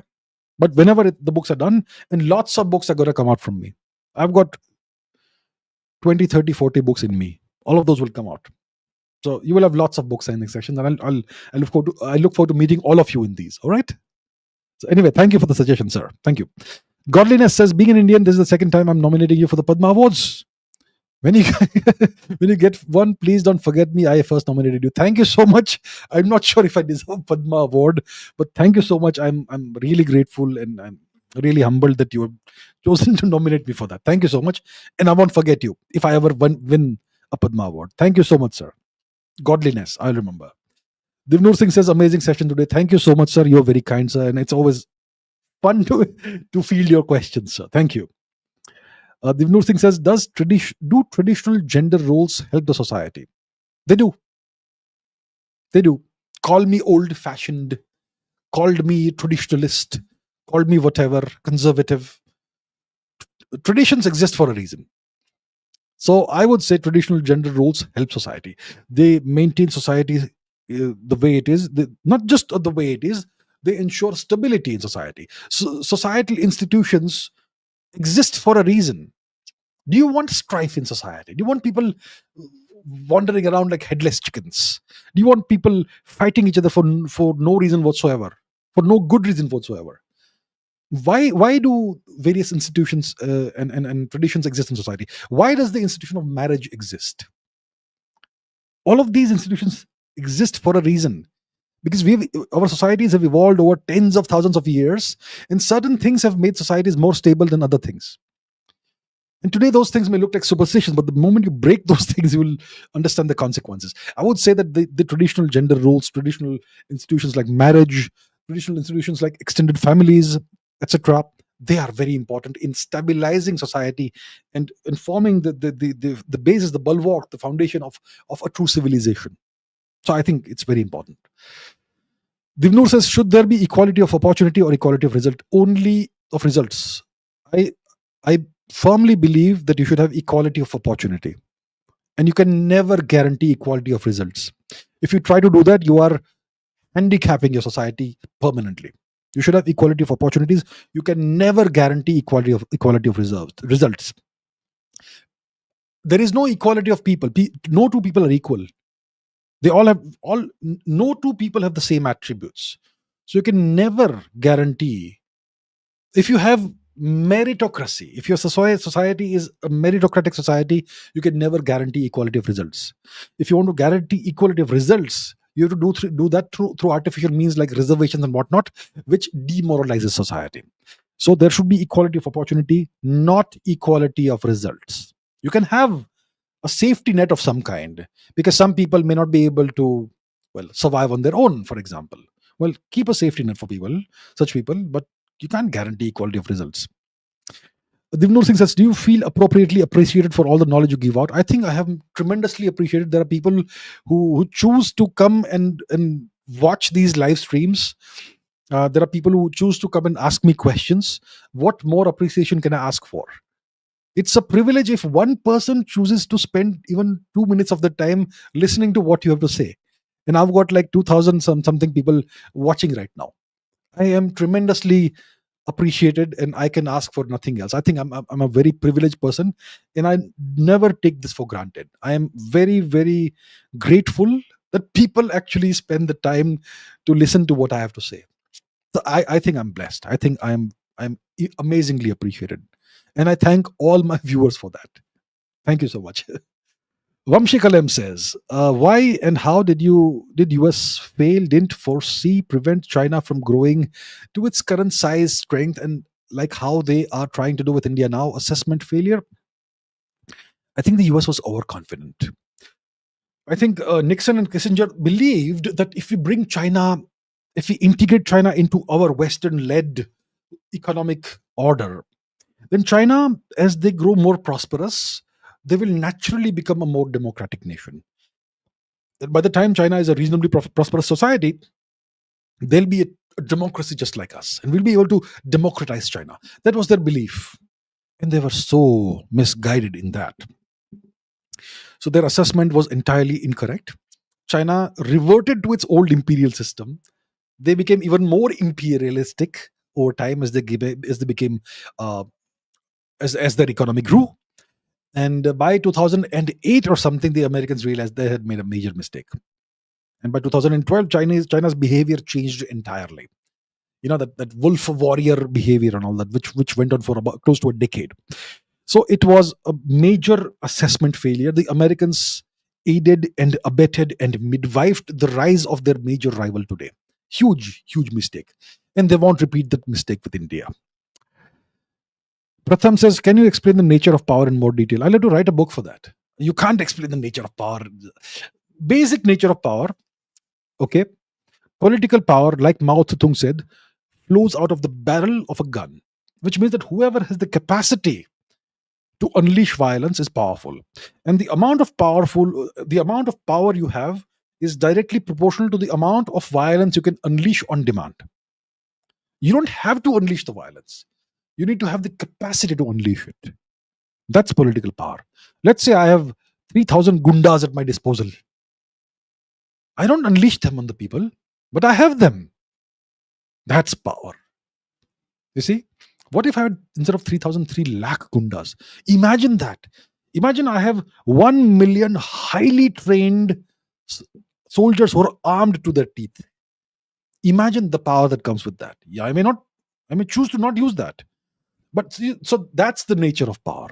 At the basis, at the root of power is raw, naked violence, or the capacity to unleash this violence. You may choose not to unleash it, but you should have the capacity. That's power.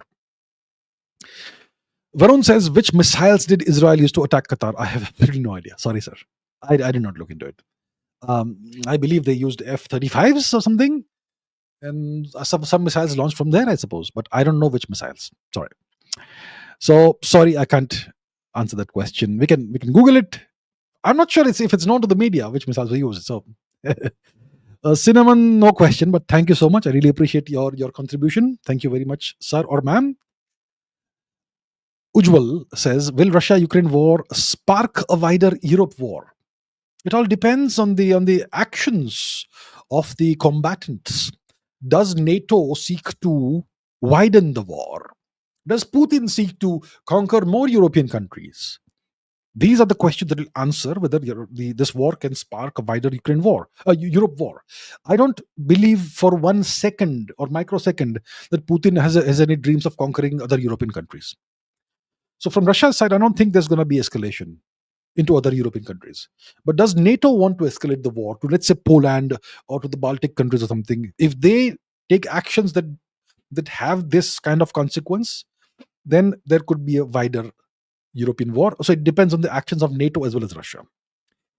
Gallagher says, you cannot say such things. I cannot read that out aloud. So those words were expunged from the German national anthem, weren't they? So how can the Überfolk reconcile with Merz and Teilwaggers? So Deutschland blah blah and Deutsch blah blah blah.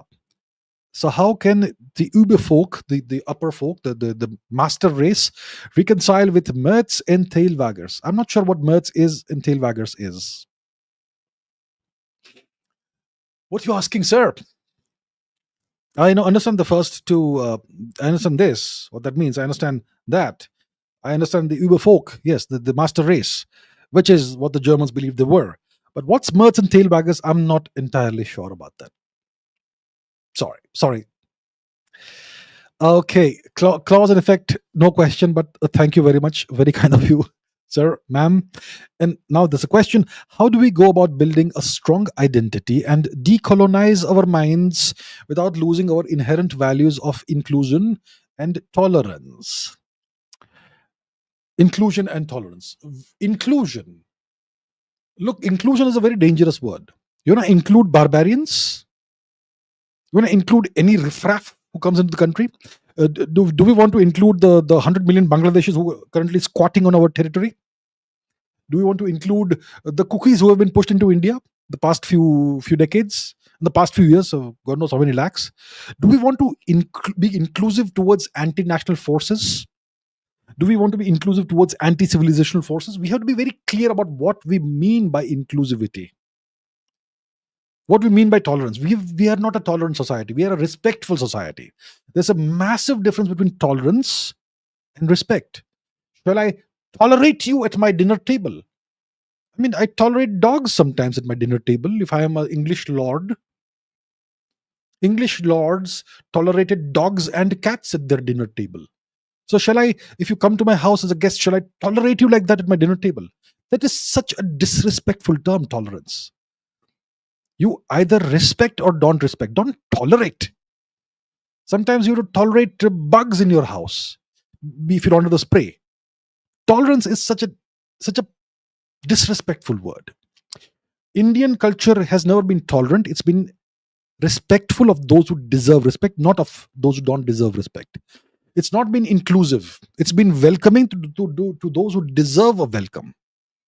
We are not an inclusive culture. We will not be inclusive towards those who are adharmic and who will be anti-civilizational, anti our civilization, anti our culture.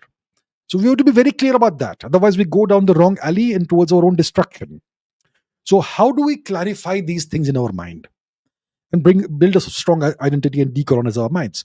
By reforming the education system and by teaching children, the next generations, from the very beginning, the very fundamentals of what it means to be Indian and what it means to be civilized, and what it means to be a member of a strong nation, a strong civilization.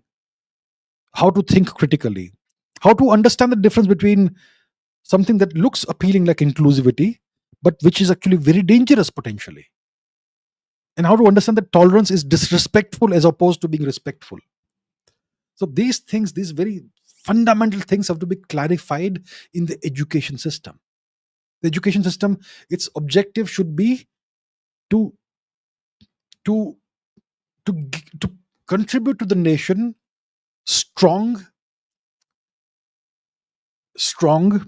and confident young people who are capable of changing the world in a good way.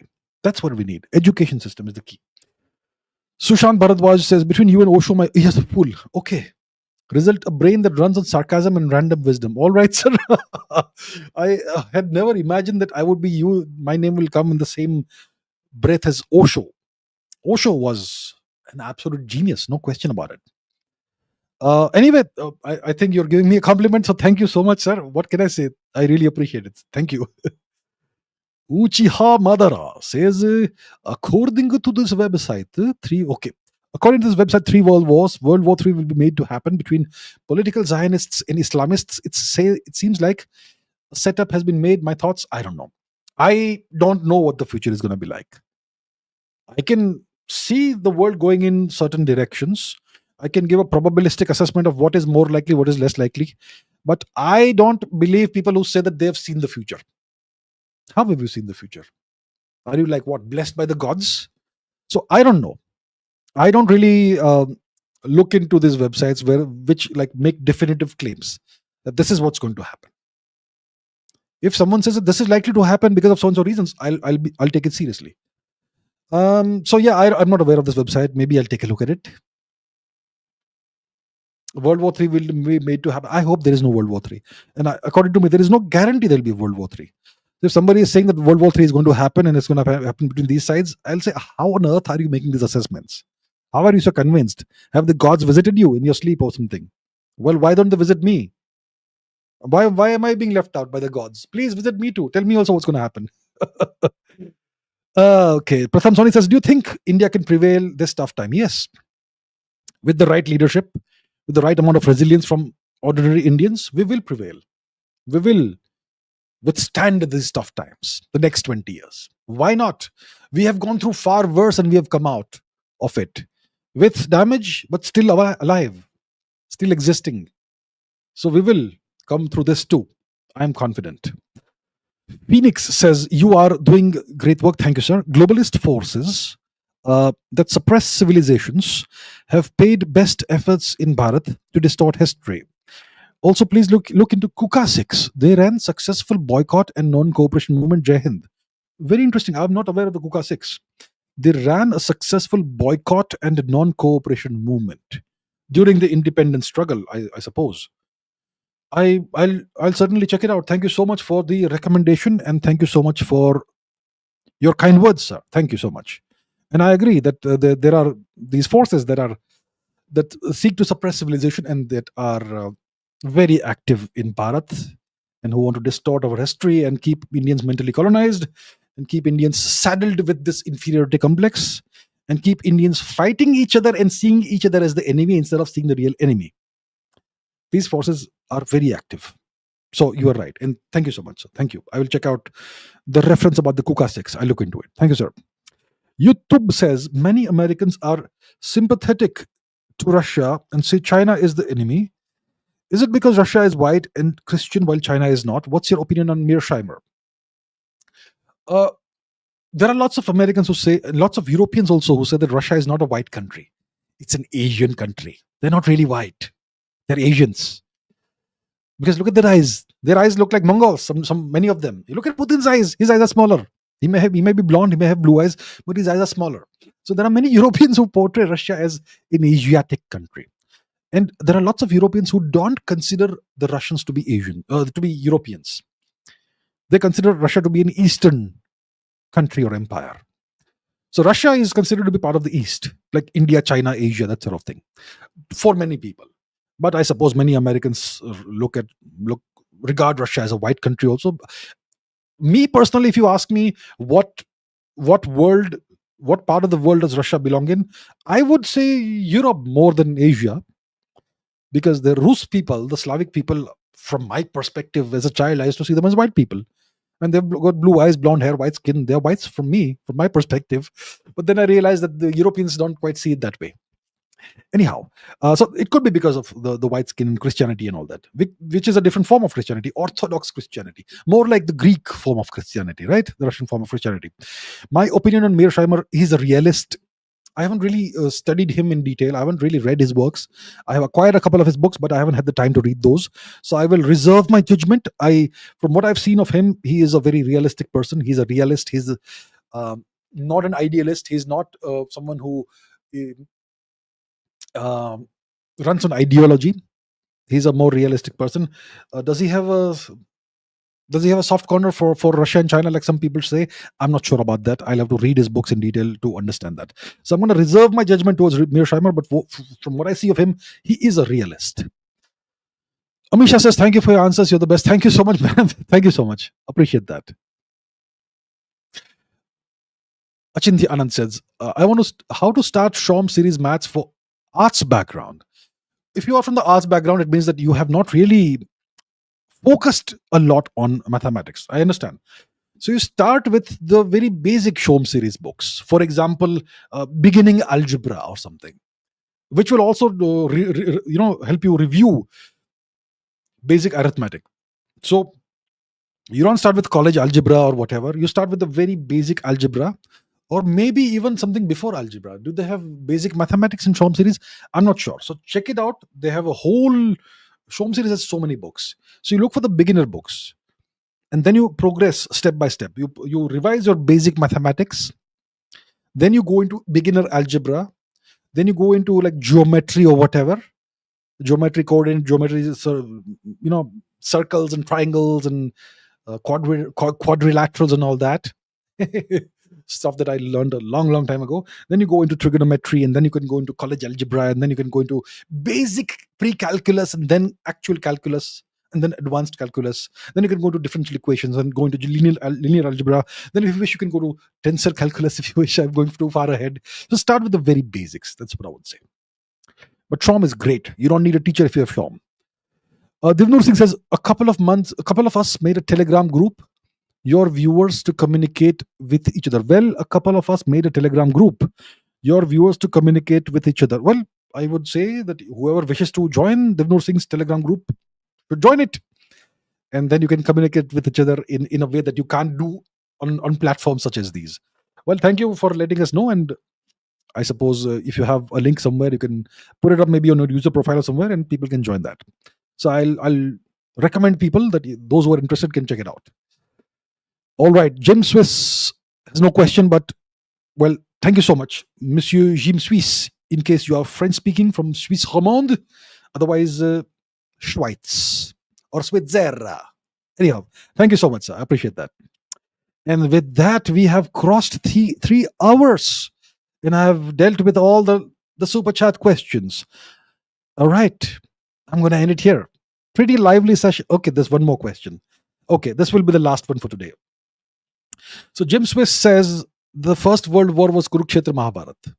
Well, you see, if you don't look at the world from a Eurocentric perspective, then the First World War could potentially be what they call the Battle of the Ten Kings, because it was not just one battle. It was an entire geopolitical sequence of events, including multiple battles. And the entire front of the war moved from central India all the way to the western fringes of India, northwestern India. So it was a whole geopolitical campaign of the Bharata clan of the Indians, of the Rigvedic Indians, against a confederation of more than 10 clans. And that is kind of a world war which went on for an extended period of time. And of course, so maybe perhaps the Battle of the Ten Kings is the First World War, actually, and maybe the Kurukshetra War could be the Second World War, which came much later, much later. Ramayana, you could not call it a world war because it was just Ayodhya versus Lanka. But Kurukshetra was a war with so many different combatants arrayed in two coalitions. So yeah, if you stop looking at the world from a Eurocentric perspective, two major uh, wars come to mind that are really ancient. One is what they call the Battle of the Ten Kings, which should actually be called the War of the Ten. It's actually more than 10 kings. It was King Sudas, the son of Devodas, against an entire confederation of more than 10 clans. Imagine the odds that were stacked up against him. And with the blessings of Lord Indra and the active participation of Lord Indra, he was able to overcome this confederation and shape Bharat the way it eventually came to be. So, anyway, very interesting thoughts that you've put forward here, and I agree that Kurukshetra is either the first actual world war or maybe the Second World War, based on a non-Eurocentric perspective. With that, let us end this live stream. Thank you, everybody, for watching, for participating, for all the questions. Really appreciate that, and I shall end this here. And I look forward to interacting way more with all of you and taking as many questions as possible in the next live streams, in the future live streams. So thank you so much, everyone. Take care. Keep asking questions. Keep learning. Keep raising your standards. And do check out the books. Do check out my books. I'm now publishing books, and eventually the books will come out in physical form. The latest book is about Dr. Subramaniam Chandrasekhar, the first ever astrophysicist to win the Nobel Prize, and the horrific discrimination he went through. And despite that, he prevailed. That's the third book that I've published in the Black Hole series. Check it out. Take care. I'll see you in the next one. Thank you. Bye-bye.